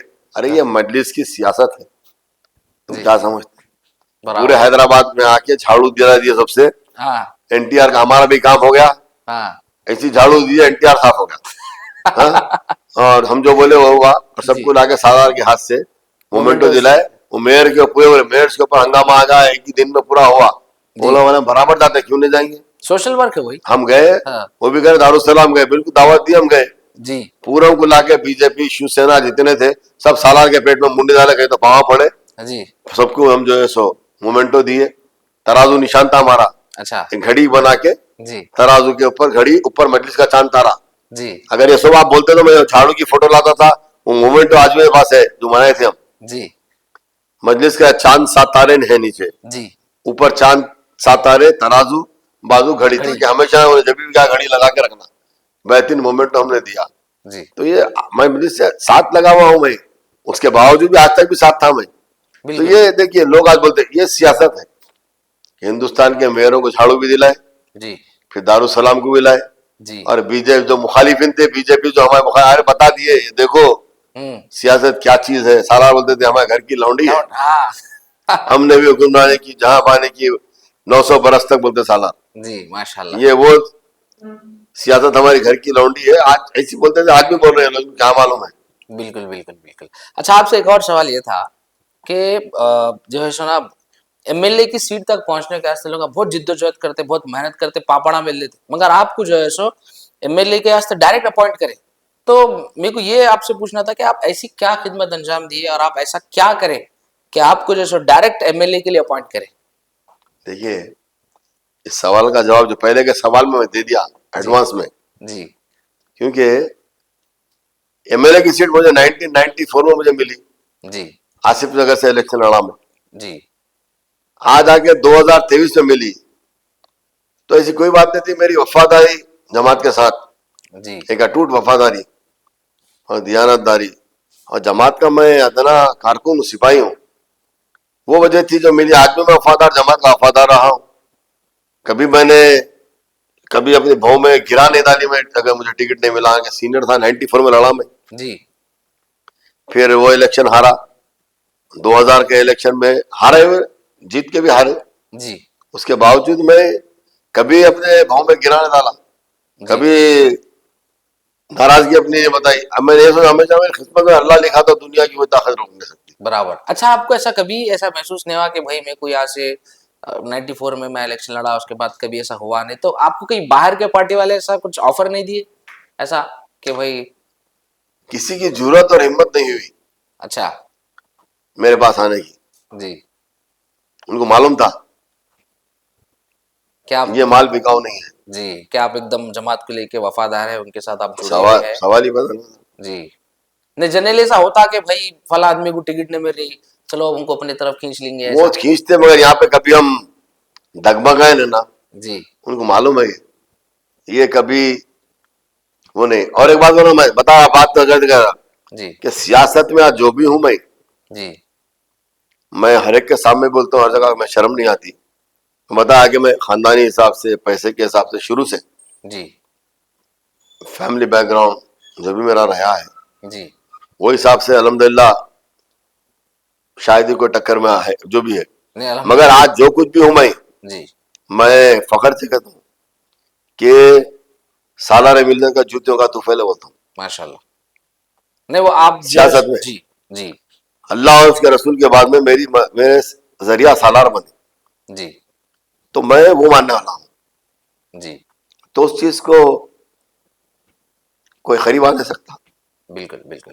अच्छा ये एक इंटरेस्टिंग क्वेश्चन है आपसे, मैं खुद भी इंटरेस्टेड हूँ इसके बारे में जानने के वास्ते। सदर मजलिस बैरिस्टर असदुद्दीन ओवैसी साहब से आपकी मुलाकात कब हुई और वो मुलाकात कैसी थी? उसके अलावा आपका उनके साथ पॉलिटिकल और पर्सनल लेवल पे कैसे ताल्लुकात है आपके? सदर मोहतरम से मुलाकात मेरी सालार के पास हुई। जी सालार के जाता था मैं, जी जाने लगा, ये भी मिलते थे, सलाम वालेकुम होती थी, बराबर आते थे। जी और उनको क्रिकेट का बहुत शौक था, अच्छा और मुझे भी क्रिकेट का बहुत शौक है माशाल्लाह। मेरे को भी आज भी। बहुत जी तो मेरी एक टीम भी थी, ओ वो टीम में वैसे मैं निजाम कॉलेज को खेला, जी ऑल सेंट को खेला, सिटी कॉलेज को खेला, जी लेकिन हमारी महल्ले की भी टीम थी लीग्स में। जी तो बच्चे महल्ले के हमारे बोलते थे ये टीम में आप खेलो, आप खेलो, आप खेलो बोल के। हालांकि मैं निजाम कॉलेज को खेल रहा था, जी फिर आगे वो छोटी टीम में खेला जी बच्चों के साथ। जी तो जज्बाती आदमी हूं मैं, दिल से सोचता हूँ। जी जिस तरह चार महल का जो मैं नहीं, किस्सा मैं ये हाँ लड़ूंगा, कि लोग बोले आप जैसे लड़ने ऐसे लड़ने, लड़के बाद में बहुत टेंशन में था जब जिस तरह इलेक्शन हो रहा था। जी तो मैं दिल से सोचने वाला आदमी हूँ, ज्यादा दिमाग से कम सोचता हूँ, जी जज्बाती आदमी हूँ। जी और इधर खेला, उनको शौक था, जी तो वो भी मेरे पास खेलने आते थे, जी हमारे साथ खेले वो भी जी बहुत दिन। तो वहां से उनसे मेरे ताल्लुकात बहुत ही करीब हुए, जी और बहुत ही करीब जी अल्हम्दुलिल्लाह ऐसा कोई कभी मैंने समझता, बहुत ही करीब हुए। तो अब सब बच्चे थे उसमें, हमारे भांजे भी थे, भांजा भी था खेलते, जी। तो सब मामू मामू पुकारते थे। अच्छा तो सदर मोहतरम भी मामू पुकारते, अच्छा। आज भी मामू पुकारते, जी पूरे हैदराबाद के मामू बना दिए। सदर माशाल्लाह। बसा मामू बोले थे, हर आदमी मामू बोलता। जी मोहब्बत है आपकी मोहब्बत है। तरफ। जी। अच्छा उसके अलावा मामू मामू तो आपको बोलते हैं, उसके अलावा भी आपकी शबाहत, आपका लुक, आपका जिस हिसाब से स्टाइल है, जिस तरह से आप अपने आप को मेंटेन करे हुए हैं, तो आपको लोग जो है प्यार से रऊफ रऊफ लाला भी बोलते हैं। इसके बारे में आपको क्या बोलना है? आज ये लिबास में रऊफ लाला बोल रहे हैं। जी जब मैं कॉलेज में था जी लोग शशि कपूर बोलते थे, माशाल्लाह। फिर बाद में जरा आप देखते हो शेरवानी टोपी में जब मैं आ गया जी तो लोग रऊफला हो सकता है, अल्लाह ताला शबाज बनाया है बिल्कुल बिल्कुल। तो। नहीं बिल्कुल शबाहत वैसी है, चेहरे पे अट्रैक्शन भी वैसी है, और आप माशाल्लाह ड्राई फ्रूट खा रहे हैं तो आपकी सेहत भी वैसी है, तो बेहतरीन माशाल्लाह। तो मैं ये ड्राई आप ड्राई फ्रूट आप रखे सामने, जी मैं ड्राई फ्रूट खा रहा जी। हूँ। मैं समझता हूँ कि टीवी वाले ज्यादा ड्राई फ्रूट खाते शायद, कई को ये ऐसा पता नहीं। मैं इलेक्शन में जब कैंपेनिंग कर रहा था मैं, जी तो हमारे अब्दुल रहमान साहब हमारे कैमरामैन थे, जी वो जेब में ड्राई फ्रूट रखते थे, हर वक्त हाँ निकाले ही काजू बादाम पेश करते थे, मामू ये खाओ।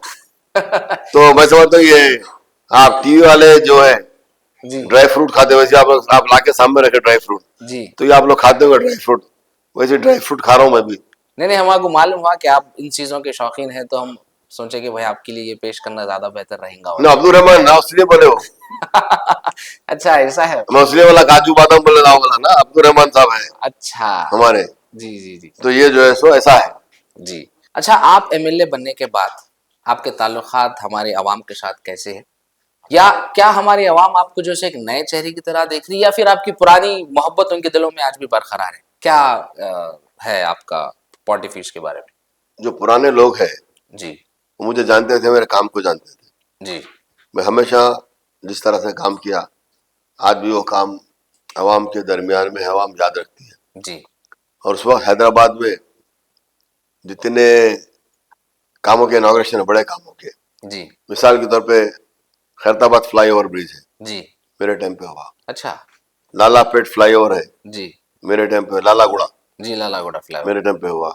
हरिहरा कला भवन जी रिवॉल्विंग थिएटर है वो, जी मेरे टाइम बराबर पे इनॉग्रेशन हुई। बोट्स क्लब कॉम्प्लेक्स मेरे जी टाइम पे हुआ। माशाल्लाह। हैबिट्स कॉम्प्लेक्स पार्किंग मेरे टाइम पे हुआ, और हैबिट्स पे भी था, वो नहीं हो सका, हैबिट्स और कोठी पे फीजिबल नहीं थी वो, क्योंकि बिजी प्लेस है वहां पे हुआ। जी और जो अंडर बाईपास रोड खैत वो याकुतपुर एरिया में है रेलवे के, वो जी हुआ। नीचे से जी और लोअर ब्रिज चादरघाट के बाजू है, जी वो हुआ। जी और ये जो आज मुस्लिम जंग का पुल का ब्रिज है, जो पैरेलल ब्रिज आया, जी जी जी वो ब्रिज भी जो है तो हमारे टाइम पे उसका प्रपोजल आ गया था, काम शुरू देर से हुआ। जी पुराना पुल का ब्रिज मेरे एरिया में आता था, वो जी पैरेलल ब्रिज, वो मेरे टाइम पे 87 में जब कॉर्पोरेटर था मैं, जब हुआ, जी तो वो तकरीबन ऐसे काम है बहुत से जो मेरे टाइम पे हुए। क्योंकि जो मजलिस प्रोग्राम करती थी, वो प्रोग्राम हमने कॉर्पोरेशन में आने के बाद हम प्रपोज करे, सैंक्शन करे, चौथे साल में तमाम तैयार होके इनॉग्रेशन हुए। माशाल्लाह। और मैं दावे से कहता हूँ, निजाम ने जो काम किया था, जी निजाम के बाद में अगर हैदराबाद में अगर कोई काम किया है, वो मजलिस इत्तेहादुल मुस्लिमीन करी है डेवलपमेंट काम। माशाल्लाह आज जी निजाम करे थे, उसके बाद में डेवलपमेंट हुआ, वो मजलिस इत्तेहादुल मुस्लिमीन जब करी थी, हम जब कॉर्पोरेशन में 86 में थे। जी और जमात है, और दूरअंदेश जमात। और आज लोग ये बोलते हैं कि फिरका परस। हमको जब हुकूमत मिली तो सबसे पहला मेयर सालार ने मुसलमान को नहीं बनाया। अच्छा प्रकाश राव हमारे एक कॉर्पोरेटर थे, दलित भाई थे, जी प्रकाश राव को पहला मेयर बनाया, अच्छा और एम के मुबिन साहब को डिप्टी मेयर बनाया। दूसरे साल एम के मुबिन साहब को मेयर बनाया, तो शिवराज को डिप्टी मेयर बनाया। अच्छा तीसरे साल अनुमुला सत्यनारायण को मेयर बनाया, दलित भाई, सब दलित लोग हैं। अच्छा गुलाम गौस खान साहब को डिप्टी मेयर बनाया। जी चौथे साल मुझे मेयर बनाया। जी हनुमंतु साहब थे जी जो एसटी थे, जी हनुमंतु डिप्टी मेयर बनाए। एसटी को डिप्टी मेयर बनाया। फिर 5वें साल में आलमपल्ली पोचिया को मेयर बनाया, आज भी हमारे साथ है वो।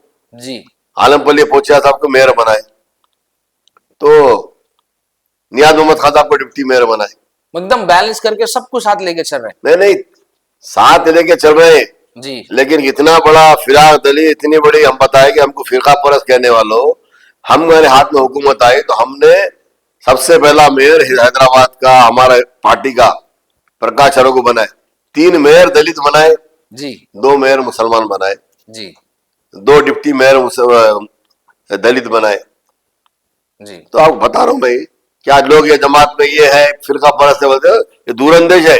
जी दूरंदेशी की बात नहीं, साला जो बनाए, हम जब भी बताए हम फिरका परस्त है नहीं, शुरू से है नहीं, हम काम करने पे हम वो है, जी काम हम पे बिलीव करते हैं हम। काम पे बिलीव करते हैं।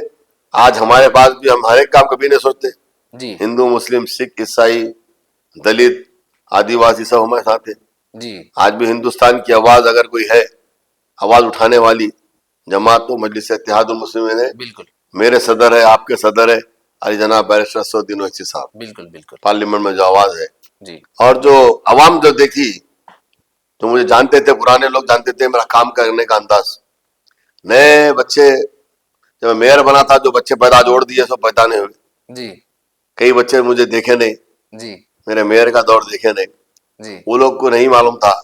लेकिन हमारे कुर्बान जाऊं मेरे सदर पे, उन्होंने टिकट देने के बाद किसी रिपोर्टर ने, मैं समझता हूं कोई, उनसे सवाल की, आप इनको दीजिए जुल्फिकार, तो बताया जुल्फिकार को आप जानते नहीं, शुरुआत बमों से हुई, अच्छा आप जान लेंगे। आज अल्हम्दुलिल्लाह इलेक्शनों के 4 महीने या 5 महीने हुए, जी आज नौजवान नस्ल भी मुझे जान ली किस तरह से काम करता हूँ। बिल्कुल। पुराने लोग भी खुश है कि फिर से ये उसी तरह से काम कर रहे हैं। मैं जब से इलेक्शन में जीता हूँ, जी कैंपेनिंग जब से शुरू हुआ, जब से मैं आवाम के दरमियान में हूँ, बिल्कुल बिल्कुल रात और दिन आवाम के दरमियान में हूँ। बिल्कुल आप देख रहे होंगे, जहाँ भी आप देखते हैं, बिल्कुल बिल्कुल रात को देखता ना, मैं दिन देखता ना, जब भी कभी किसी ने कहता, तो मैं जाता हूँ कि मैं अपने सदर का एक वफादार सिपाही हूँ जी और लॉयल हूँ। जी वो मुझे कहते हैं कि आप यहाँ जाना है, वहां जाना है, बंडी वालों को सता रहे, इनको सता रही, पुलिस कर रही, मैं जाता हूँ। बिल्कुल। आप रमजान में एक वीडियो बहुत वायरल हुआ था, आप जो है सो वो दुकाना बंद करा देने थे रमजान में चार मीनार के आसपास, तो आप उसी वक्त जाके जो है सो एक्शन लिए थे।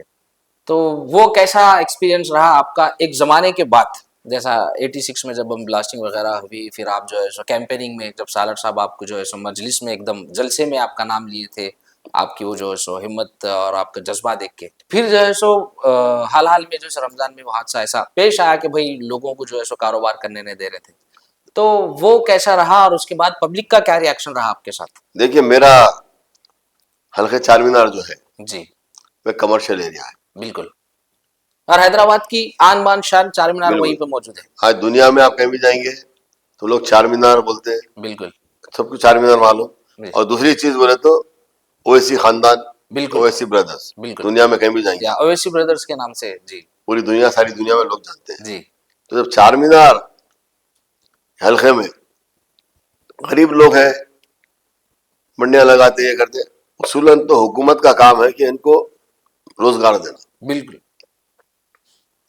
रोजगार फराम करना हुकूमत का काम है। बिल्कुल आज हमारी हुकूमत रोजगार नहीं देती, गरीब आदमी करेगा क्या? जी उसको अपना घर चलाना है, अपना पेट पालना है, अपने खानदान को चलाना है। जी वो गरीब आके अपना बिजनेस कर रहा है, मंडी पे धूप में ठहरता है, करता, उसके बावजूद पुलिस अगर उनको तंग कर रही है, जी हमने पुलिस कमिश्नर को भी रिप्रेजेंट किया, जी और रमजान के लिए असेंबली में हमने आवाज उठाए। नकीब मिल्लत जी ने कहा था, तो हमारे हबीब मिल्लत हमें कायद मुखन्ना अली अकबरुद्दीन ओवैसी साहब असेंबली में पुरजोर नुमाइंदगी करे, बिल्कुल इस अंदाज में करे, सीएम को मानना पड़ा। स्टैंडिंग ऑर्डर सीएम वहीं से असेंबली से दिए अच्छा कि मैं जगने की रात को और ये रमजान में दुकानें खुले रहेंगे। जी हमने कहा जगने की रात, रमजान तो आप बोल दिए, लेकिन साथ साथ जो हमारे हिंदू लोगों की शिवरात्रि आती है और जो भी उनके ईद आते हैं दूसरे जी दूसरे बिल्कुल मजाहिब के, बिल्कुल उस वक्त भी आप दुकानों को खुला रखना चाहिए। बिल्कुल हमारे साथ वो भी नुमाइंदगी करें, हम माशाल्लाह। सिर्फ हम ही करें, कोई नहीं करे। जी उस पर भी सीएम साहब राजी हुए, स्टैंडिंग जी ऑर्डर। उसके बावजूद ये बता रहे थे पुलिस हमको ऑर्डर्स नहीं, ऑर्डर्स नहीं। हम जाके, मैं तो जब भी कर रहे थे बराबर जा रहा था, रुका रहा था। बिल्कुल उसके बाद में सदर साहब हमको बताया तो हम लोग तीनों पुलिस कमिश्नर्स के पास गए, जी Hyderabad commissioner, Cyberabad commissioner, Rachakonda commissioner. जी अब तमाम हम एमएलए मजलिस के वहाँ पे जाके हम रिप्रेजेंटेशन किया, उन लोगों ने हमसे माना उस बात को, जी दुकानें खुले रखेंगे बोल के। ऑर्डर भी आ जाने के बाद में भी दुकानों को बंद करा रहे थे। अच्छा तो जब मैं जाके यहाँ भी किया, चार मीनार के बाद भी किया, और अफजलगंज पे हर वक्त हो रहा था ये। अच्छा जब हम बोल रहे थे ऑर्डर है दूसरी जगह चल रहा, फिर झगड़े अफजलगंज पे ही हरकत हो रही थी। जी तो जब वहां से मुझे फोन आया, जब मैं गया, जी जाने के बाद मैंने मालूम किया दुकान खुलवाया, मैं बंद माशाल्लाह कर दिया था दुकान। जी मैं फोन पे वाला दुकान खोलो, मैं आ रहा हूँ। जी दुकान खोले लोग, वहीं से मैंने फोन किया उस ऑफिसर को, जी तो नहीं साहब वो ऑर्डर है, मला डीसीपी साहब का ऑर्डर है। हम्म मला who is DCP, whether is above around the GO, above the government order, जी बराबर what the government order says. जी ऑर्डर में क्या था, कि भाई रात भर आप रमजान में खुले रख सकते। All the shops and establishments will be open hmm during the Ramzan, लिखा हुआ है। जी मतलब पढ़ना आता तेरे को, जी तो डीसीपी को पढ़ना, डीसीपी कौन होता बोलने वाला। जब जियो पास हो गया हाँ जियो देने के बाद में गवर्नमेंट हुकूमत जियो दी, उस पर बात करा, मैं कोई गलत बात नहीं करा। बराबर अगर दम है तो आके आप बंद कर, मैं देखता हूँ बोला उसको, जी क्योंकि ये मजलिस है, बिल्कुल ये मजलिस के काम करने का तरीका है। जी मैं ही नहीं बोल रहा हूँ, ये आवाज जो है ना, मजलिस की ताकत है, जी अवाम की ताकत है। बिल्कुल आज जमात मुझे एमएलए बनाई, अवाम ने मुझे वोट दिया, उन्होंने पूरा अपना फर्ज अदा करा वोट देके। जी अब 5 साल मुझे अपना काम करना है बिल्कुल कौम के लिए, और बिल्कुल जमात टिकट दी, मैं सालार के साथ रह के सीखा हूँ बिल्कुल किस तरीके से कोसे वक्त पे कैसा बोलना। बिल्कुल मैं ये मजलिस का एमएलए ऐसा होना चाहिए, ऐसा है, मजलिस है। बिल्कुल मैं बोला दुकान खोल, तू आके बता अगर तेरे में दम है तो, जी और कल से अगर दिखा तो अच्छी बात नहीं तो ओके सर बोला उन्हें फोन पे, आप फोन देखिए। जी देखा देखा हाँ। इसलिए तो आपसे वो सवाल करा हुआ तो अवाम के काम करने के वास्ते है, हुए काम है, उससे पहले बैरिकेड्स लगा दी वहां पे हाँ मक्का मस्जिद के पास, जी हाँ लगा दिए थे लगा के रोक दिए, लोग आने दिए, हाँ इधर का रास्ता रोक डाले। जी हाँ रोके रोके थे हाँ, उस वक्त भी जाके मैं जाके बैरिकेड हटा के फेंक डाला मैं। जी अरे डरने की क्या बात है, जमात के लोग मलाना पहले आपको, डर हमसे दूर भागता, बिल्कुल हम सही क्या बात। डरते, पुलिस पुलिस रहो कोई रहो, हम डरने वाले नहीं है।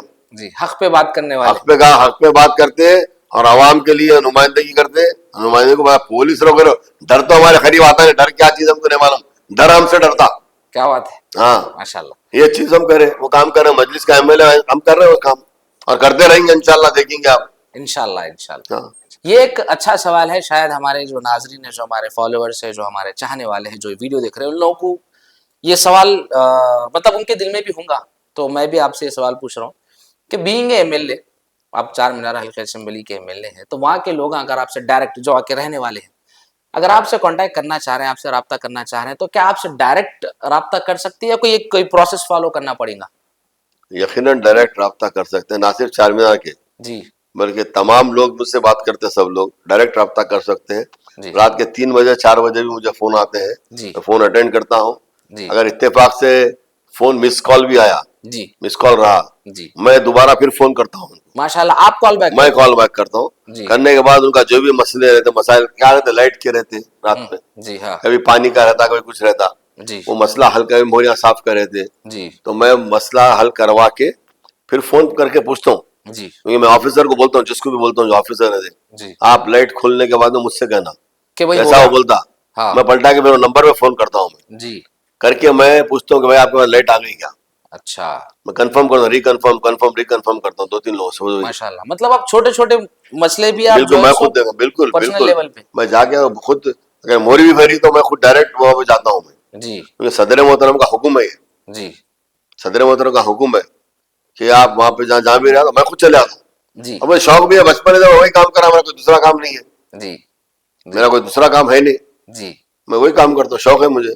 तो आपका हेजिटेशन नहीं होता कि भाई मैं एमएलए हूँ, किसी और को भेज दूं, ऐसा ऐसा रहता भाई लोगों में आता तो नहीं, मैं देखा तो थोड़ा सा चार लोग पहचाने तो लोग मोतेबरी में आ जाते, फिर जो है सो अरे हम कहीं को जाना, उसको भेज देंगे, उसको फोन करके हरगिज भेजते। नहीं, हरगिज नहीं। जी मैं इतना बड़ा ओहदा संभाला मेयर का, जी मैंने कभी वो नहीं था, मैं मेयर बनने के वक्त भी जब मेरे दोस्त बैठते थे रात में, पूरा जाके आता था फंक्शन में, जी चबूतरे पे बैठता था मैं, पुलिस वाले रास्ता छोड़ देते थे, नहीं जाते, मेरे साथ बैठते बोले। हाँ तो मैं अवामी आदमी हूँ, अवाम में बड़ा हूँ, अवाम में पला हूँ, जी मैं अवामी आदमी हूँ, जी मैं अवाम के दरमियान में, तो मैं खुशी हुई। तो अभी मैं भला है ना आपको, मैं सालार का शागिर्द हूँ, जी सालार से सियासत सीखा, जो भी सीखा।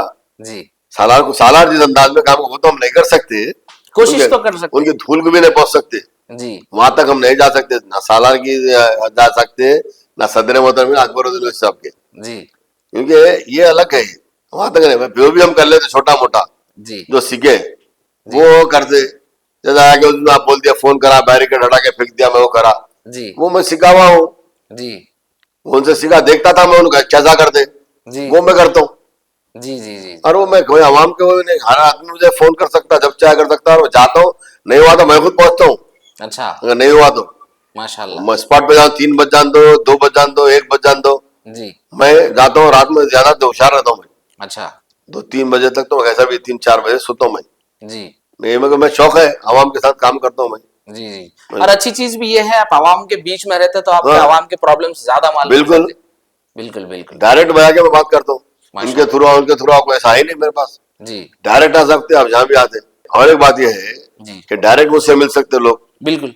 और उससे आसान तरीका अगर मिलना है तो दारुसलाम है, डायरेक्ट। दारुसलाम में 11 से 2 बजे तक हम सब बैठते हैं, जी बिलशुमुल सदर मोहतरम भी रहते, तमाम एमएलए रहते, माशाल्लाह। हमारे कारपोरेटर्स रहते, जी आप दारुसलाम आइए, वहां पे मिलता हूँ मैं, जी हर एक से मिलता हूँ, वहां भी बैठ के लोगों के काम करता हूँ मैं, जी जो माशाल्लाह। भी काम है हल करवाता हूँ।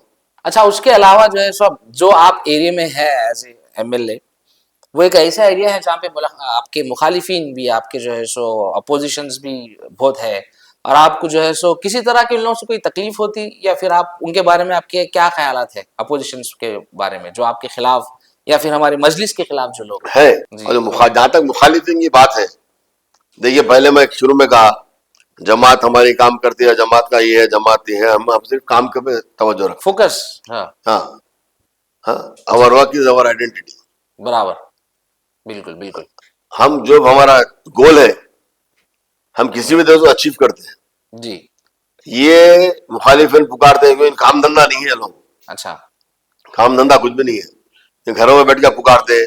अब आजकल तो बंदर के हाथ में डुगडुग ये बोले सा आ गया खिलौना, बस बैठे दे दिए बयान कुछ तो भी, हाँ और नौजवान समझते लोग मस्करा बना कर रहे लोग, जी और लोग देख के अरे ऐसा होगा, ये ऐसा होगा, सब गलत है, क्योंकि इनका हाल क्या है। अगर आप सुने तो हैदराबाद में पुराने लोग बोलते हैं, हमारी नानी दादी, दादी को देखा, नानी खाला सब बोलते थे, और पुराने लोग जो मिलते थे पहले, पुराने लोगों बैठे तो जी वो अंग्रेजों के जंग लड़ना बोले, जी हैदराबाद में बोले किसको लड़ाएंगे, हाँ तो निजाम सरकार सोचे किसको लड़ाएंगे, अरे भाई बोले इनको बनाएंगे, बोले अरे बाल बच्चे हैं, उन्हें जाके मर गया तो वैसा, सेकेंड वर्ल्ड वॉर के वक्त, अच्छा वर्ल्ड वॉर हो रही थी, जहां से फौज दो बोले, जी उनको देंगे, अरे भाई इसके खाली वालदा है, बुढ़े माँ बाप है, इसको बोले छोटे छोटे बच्चे हैं, ये है वो है। तो एक किसी ने मशवरा दिया, सरकार एक काम करेंगे अपन, हिजड़ों की फौज बनाएंगे अपन, हाँ इनका कोई भी नहीं है, हाँ हिजड़ों की फौज, इनको बना के वहां भिजाएंगे, हाँ ताकि इन्हों मरे भी तो किसी को वो नहीं है, इनका कोई नहीं है हाँ आगे पीछे। जी तो बोल के इनको भिजा दिए। पूरी भिजाए नहीं, हाँ पूरी ट्रेनिंग दिए, अच्छा पूरी मिलिट्री ट्रेनिंग दिए, जी जंग कैसा लड़ना, बंदूक कैसा चलाना, ग्रेनेड कैसा फेंकना, बम कैसा फेंकना, जो भी पूरी फुल फ्लैश ट्रेनिंग हुई इनकी। जी ट्रेनिंग होने के बाद में जब इनको भेजे बॉर्डर पे, तो वहां जाने के बाद अरे लड़ो रे बोले तो ढोल लिए इन्होंने, हाँ ढोल लेके बजाए, ढोल बजा के बोले अंग्रेजों के तोपों में कीड़े पड़ो, अंग्रेजों के तोपों में कीड़े पड़ो। ये मुखालिफिन वो है, खाली बैठ के बता रहे अंग्रेजों के तोपों में कीड़े पड़े, हिजड़ों की फौज है ये क्या कर सकती, अच्छा इनका हाल तो वो है, मेरे नजर में तो ये है लोग। अच्छा हाँ, बैठ के खाली अंग्रेजों के तोपों में कीड़े पड़ो और खाली देखते हो, काम नहीं धंधा नहीं, क्या करेंगे, जी काम करते नहीं, काम होता नहीं।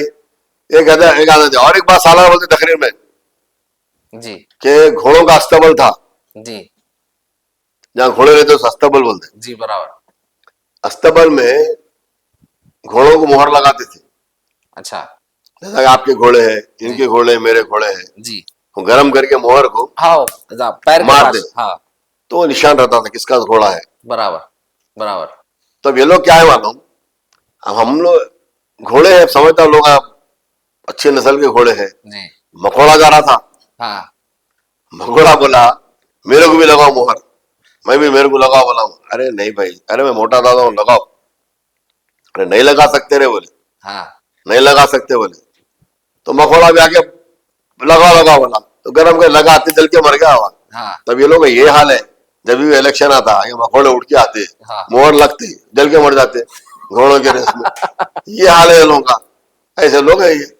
इनका क्या है, क्या वो कोई आवाम में कुछ नहीं, कहीं कुछ नहीं, ना जज्बाना कुछ ना, क्या खाली पुकार पुकार मजलिस के नाम पे जिंदा है। अच्छा आवाज भी अगर दी है तो मजलिस दी, जी मजलिस की दे रहे। हाँ जो आवाज है ना, जी आवाज निकल रही, जी ये भी मजलिस इत्तेहादुल मुस्लिम की देने। तो किधर थे, कहाँ से पढ़े, जब जरूरत थी, जब नहीं आए जब जरूरत थी जमात के आते, किसके बाप दादा है, जी ना मेरे बाप दादा है, ना उनके है, ना किसी का है। आज जो आवाज निकल रही जमात की तो देने, जी फखरे मिल्लत सामने आए, सालारे मिल्लत मेहनत करे। आज बैरिस्टर असदुद्दीन ओवैसी साहब मेहनत कर रहे हैं, अकबरुद्दीन ओवैसी साहब मेहनत करे।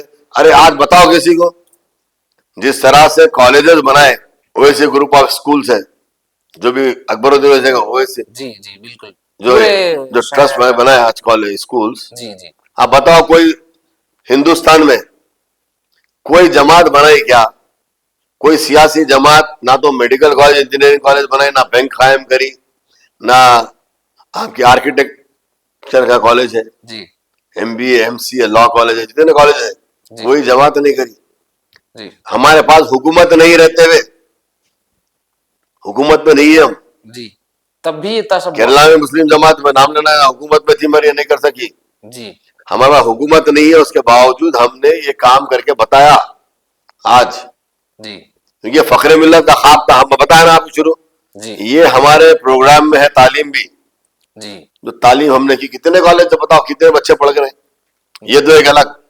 जी उसके बाद अकबरुद्दीन ओवैसी साहब जो काम कर रहे हैं आज, जी कितने स्कूल से उनके, बेहिसाब जबरदस्त और नहीं बहुत स्कूल प्यारे। से, स्कूल बनाना एक अलग बात है, स्कूल का इंफ्रास्ट्रक्चर वैसी है। बिल्कुल स्कूल में जाएंगे जी आप अंदर गए, टोटली डिफरेंट एटमॉस्फियर है। बिल्कुल बिल्कुल ऐसा एटमॉस्फियर है कि बच्चा जाने के बाद में हेल्दी एटमॉस्फियर है, बच्चा पढ़ता जी देखिए माहौल जिस तरीके से। फिर उसमें जो फैकल्टी रखी गई है, जी जो टीचर्स जितने भी हैं, टॉप के टीचर्स हैं माशाल्लाह तालीम देने के वास्ते। इतने टॉप के टीचर्स हैं, वो तालीम गरीब बच्चों को दे रहे हैं। जी और ना सिर्फ तालीम, बल्कि उनको यूनिफॉर्म फ्री है, बुक्स फ्री है, जी खाना फ्री है। जी सिर्फ बच्चे का काम से माँ बाप को भिजाना है, बच्चे को तैयार करके पढ़ाना है। बस उनको मेडिकल चेकअप फ्री है, माशाल्लाह मेडिकल ट्रीटमेंट फ्री है। ये जो काम है, परसों बाद अब तक तो 20,000 बच्चे तो हुए, और ये साल से जो और जूनियर कॉलेज आए हैं, बराबर डिग्री कॉलेज जितने आए हैं सब आए ना, जी अब आपके साथ 40,000 बच्चे पढ़ेंगे फ्री में फ्री में, खाना ना बुक्स, से सब, खाना पीना, मेडिकल कपड़े, मेडिकल जो भी होता है, जी जिस तरीके से वो काम वो अंजाम दे रहे हैं। तो आज दुनिया में कोई ऐसा सियासी लीडर नहीं होगा जो ऐसा काम करा है पर्सनल लेवल पे पर्सनल लेवल पे। जी तो इस काम को अच्छा बोलना चाहिए, इसके ऊपर नुक्ताचीनी नहीं करते लोग, नहीं वो तो लोगों में ये इस पे भी करते नहीं। इनका काम ही है बताना, इतना अच्छा काम है, जी दीन और दुनिया का काम है वो, बिल्कुल तालीम देना। क्योंकि हम ये चाहते हैं कि हर आदमी के हाथ, हर बच्चे के हाथ में कलम पकड़ाया जाए। जी और यहाँ तक के कोचिंग दे रहे हैं, नीट की जितने एग्जाम्स है, IAS IPS IRS कोचिंग दे रहे जी, हैं, सिविल जी, सर्विसेज की। जी और यहाँ के जितने यहाँ पे UPS, यहाँ पे जो एग्जाम होते हैं ना स्टेट के, जी जी हाँ पब्लिक सर्विस कमीशन के, जी ये ग्रेड 1 ग्रेड 2 ये भी दे रहे हैं। ये दे रहे हैं, हम चाहते हैं कि कौम के बच्चे पढ़े। ये तो देखिए आप, एक ही गोल है हमारा, उसी मकसद पे जो सोचे फखरे में। ये काम आज कौन है बताओ आप, इतना बड़ा काम अंजाम दे रहे हैं, कोई है क्या बताओ आप? वक्तिया तो हाँ? कोई नहीं जी बिल्कुल अच्छा, ये जो दारुसलाम का ट्रस्ट है, दारुसलाम का किसका है? आवाम का ट्रस्ट है, बिल्कुल आवाम का ट्रस्ट है। सालार कभी ने बोले मेरा है, जी ना बैरिस्टर असदुद्दीन ओवैसी साहब बोले मेरा है, जी ना अकबरुद्दीन साहब बोले मेरा है, ना कोई मजलिस का आदमी बोला मेरा। ये कौम का है, जी दूसरे के उसमें मजलिस के ये फर्क है। जी अगर किसी दूसरे ने कायम किया तो उसका ओन है, उसकी फैमिली का है। जी ये जमात का है, ये कौम का है, मिल्लत का है। ये बिल्कुल ओवैसी दवाखाना मिल्लत का है, जी असरा दवाखाना मिल्लत का है, जी दारुसलाम मिल्लत का है, जी engineering college, Deccan engineering college, Deccan medical college कौम का, मिल्लत का है। जी जितने आर्किटेक्चर कॉलेज है, आपके एमबीए एमसीए जितने कॉलेजेस है, ये मिल्लत के हैं। बैंक मिल्लत का है, ये सब मिल्लत का है, हमारा नहीं है किसी का। जी अवाम का है, अवाम के अवाम लिए का है, इसके मालिक अवाम है। जैसा कि जी बार बार अकबरुद्दीन साहब कहते हैं कि हम इसके चौकीदार हैं, निगरानी कर रहे हैं। जी ये ईमानदार दियानतदार निगरानकार है जो यहाँ तक लाए। जी मैंने बताया ना कि एक तहरीर लिख दी कि ऐसा, उसको लेके आप जहां तक आए, ये चीज अच्छी नहीं थी। ये लोग कहाँ गए थे भाई, जब आपके बाप दादा आके करना था, पढ़ता था, जी जब तो डर के बैठ गए वहां। समझ ही नहीं, जाहिल, ना पढ़े ना लिखे। फखरे मिल्लत लॉयर थे, वकील थे, माशाल्लाह। उनको मालूम था कि कॉन्स्टिट्यूशन क्या है, ये क्या है, वो क्या है, हर चीज क्या है, उसकी रोशनी में काम करे। बिल्कुल तो बिल्कुल जाहिल अगर दारुसलाम मिलता तो उसकी प्लॉटिंग कर देते थे लोग। इनको समझना कुछ नहीं, खाली प्लॉटिंग इनके घर में इधर डाले, लकीर मारे, क्या रे जमीन आई, मार लकीर जो हमको नहीं आती। जी जो मजलिस के लोगों ने सालार को भी नहीं आई ना, कभी हमारे लोग इनको आई, जी ये लोगों को भी नहीं आई, तो आटा लकीर मार के प्लॉटिंग कर दिए थे। जी आज कौम की जायदाद को, असासे को हमें बचा के रखा, इतना बड़ा है मजलिस इत्तेहाद मुस्लिमीन। जी आज मुखालिफिन बोलते बोल दिया ना मैं आपको, जी अब खड़े रह के बोल दे, अरे अरे उसके साथ में लगा ले, इनके साथ ये लड़ा था भाई। हाँ अरे मखोड़े, घोड़ों में आके खड़े रह के बोला, मोहर लगा है, जल के मर गया। हाँ हमेशा काम है, मोहर लगती, जब मोहर लगने का टाइम आता, ये मखोड़े भी तैयार हो जाते घोड़ों के साथ, हमको हाँ भी लगाओ क्या। देखो तारीख बिल्कुल बिल्कुल। क्या है, तमाशा है, लोगों को वो समझ रहे ये लोग। तो अभी हम आपकी कुछ पर्सनल लाइफ के बारे में सवालात करेंगे, लाइक, तो क्या आप रेडी है इसके वास्ते? अरे जो पूछते हैं खुली किताब है। अच्छा, तो पहला सवाल ये है कि एमएलए बनने से पहले और एमएलए बनने के बाद आपकी शख्सियत में या फिर आपके अंदर क्या तब्दीलियां आए? कोई तब्दीली नहीं है, सब पहले था वैसी हूँ, और डाउन टू अर्थ हो गया हूँ। अच्छा माशाल्लाह। और जैसा कि आप बोले भी कि भाई जैसे छोटी से छोटी बात रही तो आप खुद बिल्कुल डायरेक्ट चले जाते। बिल्कुल। माशाल्लाह, बहुत अच्छी बात है। आजकल एक ट्रेंड भी चल रहा कि भाई लोग जो है सो एमएलए कॉर्पोरेटर फोन आ करके जो है सो जो दिल में आया पूछ ले रहे हैं। तो हाल में जो है सो आपको भी एक फोन आया था कि भाई फोन करके बोला बच्चा कि भाई फला देश से हमारे लोग आ रहे हैं चार मीनार को देखने के वास्ते, मामू कलर करा दो आप। तो आप जो है सो उसको बहुत फनी वे में, एकदम ह्यूमरस वे में आप उसके जवाब दिए। तो उसके बारे में आपको कुछ बोलना है ऐसे कॉल्स करने वालों के बारे में? नहीं नहीं, अब ये वो एक कॉल नहीं से कई कॉल आते रहते। जी उन्होंने फोन करके मुझे बताया, मामू 4 महीना कलर कराओ, कुछ लोग मेरे आ रहे हैं हाँ बाहर से देखने के वास्ते। हाँ तो बोला कौन सा कलर कराऊं, हाँ तुम जो कलर बोले कराता हूँ। हाँ तो बोला वो अपना वो करा दो, इंडियन हिंदुस्तान का फ्लैग का कलर करा दो। हाँ बोला करा देंगे, जी तेरी खुशी में मेरी खुशी, करा देंगे, हाँ। तू भी खुश मैं भी खुश। तो आप मतलब ये जो आपका जो ह्यूमर वाला जो आपका सेंस ऑफ ह्यूमर है, लाइक जो फनी वाला, तो आप बचपन से ऐसे ही या फिर आपको स्पॉन्टेनियस आता? नहीं नहीं, वो देखिए बचपन से भी है वो सेंस ऑफ ह्यूमर, जो भी जैसा भी आप सेंस ऑफ ह्यूमर बोला कुछ बोलो, जी मगर ये वहां भी जाता हो। जी वैसा एक साहब दारुसलाम को आए थे, जी आने के बाद जो है सो आके इंग्लिश में बात कर रहे थे, जी सालार थे। हाँ तो सालार पूछे क्या आप एंग्लो इंडियन है क्या, पूछे हाँ तो नहीं बोले, हाँ। तो फिर उर्दू में बात करो ना हजरत। हाँ हाँ, और एक साहब आए थे दारुसलाम, जी आके नक्शा लेके आए पूरा, हाँ लाके बोले वो बागलिंगम पल्ली है देखो आप, जी। वहां से लेके नक्शा लाए, पूरी हमारी जायदाद है बोले, हाँ हिमायत नगर सब लेके आए। हाँ तो नक्शा लेके सालार हौर से देख रहे थे, ना के नक्शा दिए, जी सालार देखे हौर से देख के बोले, तो हमारे एमएलए साहब थे और एक, जी वो बोले आप क्या देख रहे सालार, नहीं मियाँ मैं देख रहा हूँ यहाँ पे मेरा घर कहाँ है बोले, वो नक्शे में।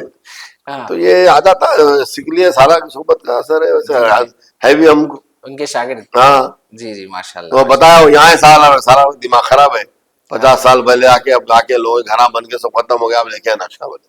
अच्छा, ये एक सवाल है जो हमारे नौजवानों की तरफ से मैं आपसे पूछ रहा हूँ कि भाई हमारे नौजवान में जज्बा बहुत है, खास करके जो है सो सालर साहब से मोहब्बत है, सदर साहब से मोहब्बत है, अकबर साहब से, हमारे शेर दक्कन बहुत मोहब्बत है। तो उन लोग भी जो है सो एआईएम एमआईएम के साथ जो है सो जुड़ना चाह रहे हैं। तो वो लोग आपके साथ कैसा जुड़ सकते? कोई रास्ता है, क्या है? जुड़ना है तो कैसा जुड़ना? डायरेक्ट आके जमात में मिलिए, दारुसलाम आइए, जी सदर साहब से मिलिए, जी या हमारी इब्तिदाई के सदर मुतमद है उनके साथ आइए, जी या किसी एमएलए के साथ आइए, या कॉर्पोरेटर के साथ आइए। जी आप जमात में मोस्ट वेलकम। जी जमात में अच्छे लोगों की जरूरत है, जी हम खुद चाहते हैं कि नई लीडरशिप उभरे, न्यू जनरेशन आगे आए। जी न्यू जनरेशन आना भी जरूरी है। बिल्कुल। ऐसा ऐसा ऐसा पुरानी फसल जाती है तो नई फसल आती। जी जी आप आना जरूरी है, आप आइए। आपको मैं दावत देता हूँ कि जमात में आइए, इससे अच्छी जमात कोई नहीं मिल सकती, सेक्युलर जमात कोई नहीं मिल सकती। जी आप आइए। और फिर उसके साथ साथ मैं आवाम से भी अपील करता हूँ, जी जी आप आइए, जमात में शुमूलियत इख्तियार कीजिए, जी जमात का काम करिए। जी और आप तमाम से गुजारिश करता हूँ कि आने वाले पार्लिमानी इलेक्शन में जी अपने घरों से निकल कर एक एक वोट मजलिस इत्तेहादुल मुस्लिमीन के हक में इस्तेमाल कीजिए। जी सदर मोहतरम बैरिस्टर असदुद्दीन ओवैसी साहब जी इलेक्शन लड़ रहे हैं, नखीब मिल्लत। आप एक एक अपना वोट मजलिस के हक में इस्तेमाल कीजिए। इम्तियाजी निशान पतंग है, क्योंकि ये आवाज़ सिर्फ हैदराबाद की आवाज़ नहीं है, ये आवाज़ सारे हिंदुस्तान के मुसलमानों की आवाज़ है, जी हैदराबाद के मजलूमों की आवाज़ है। बिल्कुल। और हिंदुस्तान के तमाम मुसलमान, मजलूम, दलित, आदिवासी, तो कमज़ोर लोग हैं, जी इन तमाम की आवाज़ है। जी हिंदू, मुस्लिम, सिख, ईसाई सबकी आवाज़ है जो पार्लियामेंट में गूंजती है जी और हमारी नुमाइंदगी करती है। आज हिंदुस्तान में आवाज़ की ज़रूरत है। ये ऐसी चीज़ है कि आपको अपने वोट की अहमियत जानना चाहिए। जी आप अपने वोट की अहमियत को जानिए। आने वाले हालात बहुत ही नाजुक है। जी ये इलेक्शन एक नौयत, अलग ही नौयत का इलेक्शन है। ऐसी नौयत में हम सबको, हिंदुस्तान से, तमाम हिंदुस्तान के लोगों से भी अपील करता हूँ, ये फिरका परस्त ताकत है जो आपस में हिंदू मुसलमान में लड़ाकर हुकूमत करना चाहती है, इनको हिंदुस्तान से सफाया करिए। और हैदराबाद एक ऐसी जगह है कि हैदराबाद गोलकुंडा माइन से कोहिनूर निकला था, बिल्कुल। तो ऐसा हीरा है, दुनिया का नायाब हीरा है। जी आज भी कोहिनूर की टक्कर का कोई हीरा नहीं है कि दुनिया में कहीं ना ऐसा अभी तक तो कहा नहीं भी तक आया। आज तक कोई नहीं निकला। जी दुनिया का सबसे कीमती, सबका नायाब हीरा है बिल्कुल जो हमारे हैदराबाद गोलकुंडा माइन से निकला। बिल्कुल। वो कोहिनूर था, ये हमारा कोहिनूर है बैरिस्टर असदुद्दीन ओवैसी साहब, वाह क्या बात तकरीबन की है। मिल्लत बैरिस्टर असदुद्दीन साहब। ये भी हैदराबाद से, हैदराबाद की पार्लियामेंट में जिता के पार्लियामेंट में भेजिए, ताकि ये कोहिनूर की रोशनी से सारे हिंदुस्तान में इसकी रोशनी फैले और हिंदुस्तान में एक ऐसा हिंदुस्तान बनाया जहां से पूरी फिरका परस्त ताकत जलाए रोशनी के उसमें। वाह माशाल्लाह, बहुत प्यारी बात करें आप। तो नाजरीन, तो आप, मेरे ख्याल से आप लोगों को बहुत मजा आया होगा हमारे मीर जुल्फ़िकार अली साहब से बात करके, और इनकी जो है सो हल्के हल्के जो हैदराबादी टॉन्ट भी जो थे और हल्के हल्के जो हैदराबादी मुहावरे थे, माशाल्लाह सुन के बहुत खुशी हुई। तो इंशाल्लाह ताला नेक्स्ट हम कोशिश करेंगे हमारे एक और एमएलए से या हमारी कोई और मशहूर शख्सियत से बात करके आप लोगों को जो है सो कुछ इंफॉर्मेटिव और एंटरटेनमेंट के कुछ वीडियोस या फिर पॉडकास्ट इंशाल्लाह ताला आप लोगों के सामने पेश करेंगे। खुदा हाफिज़।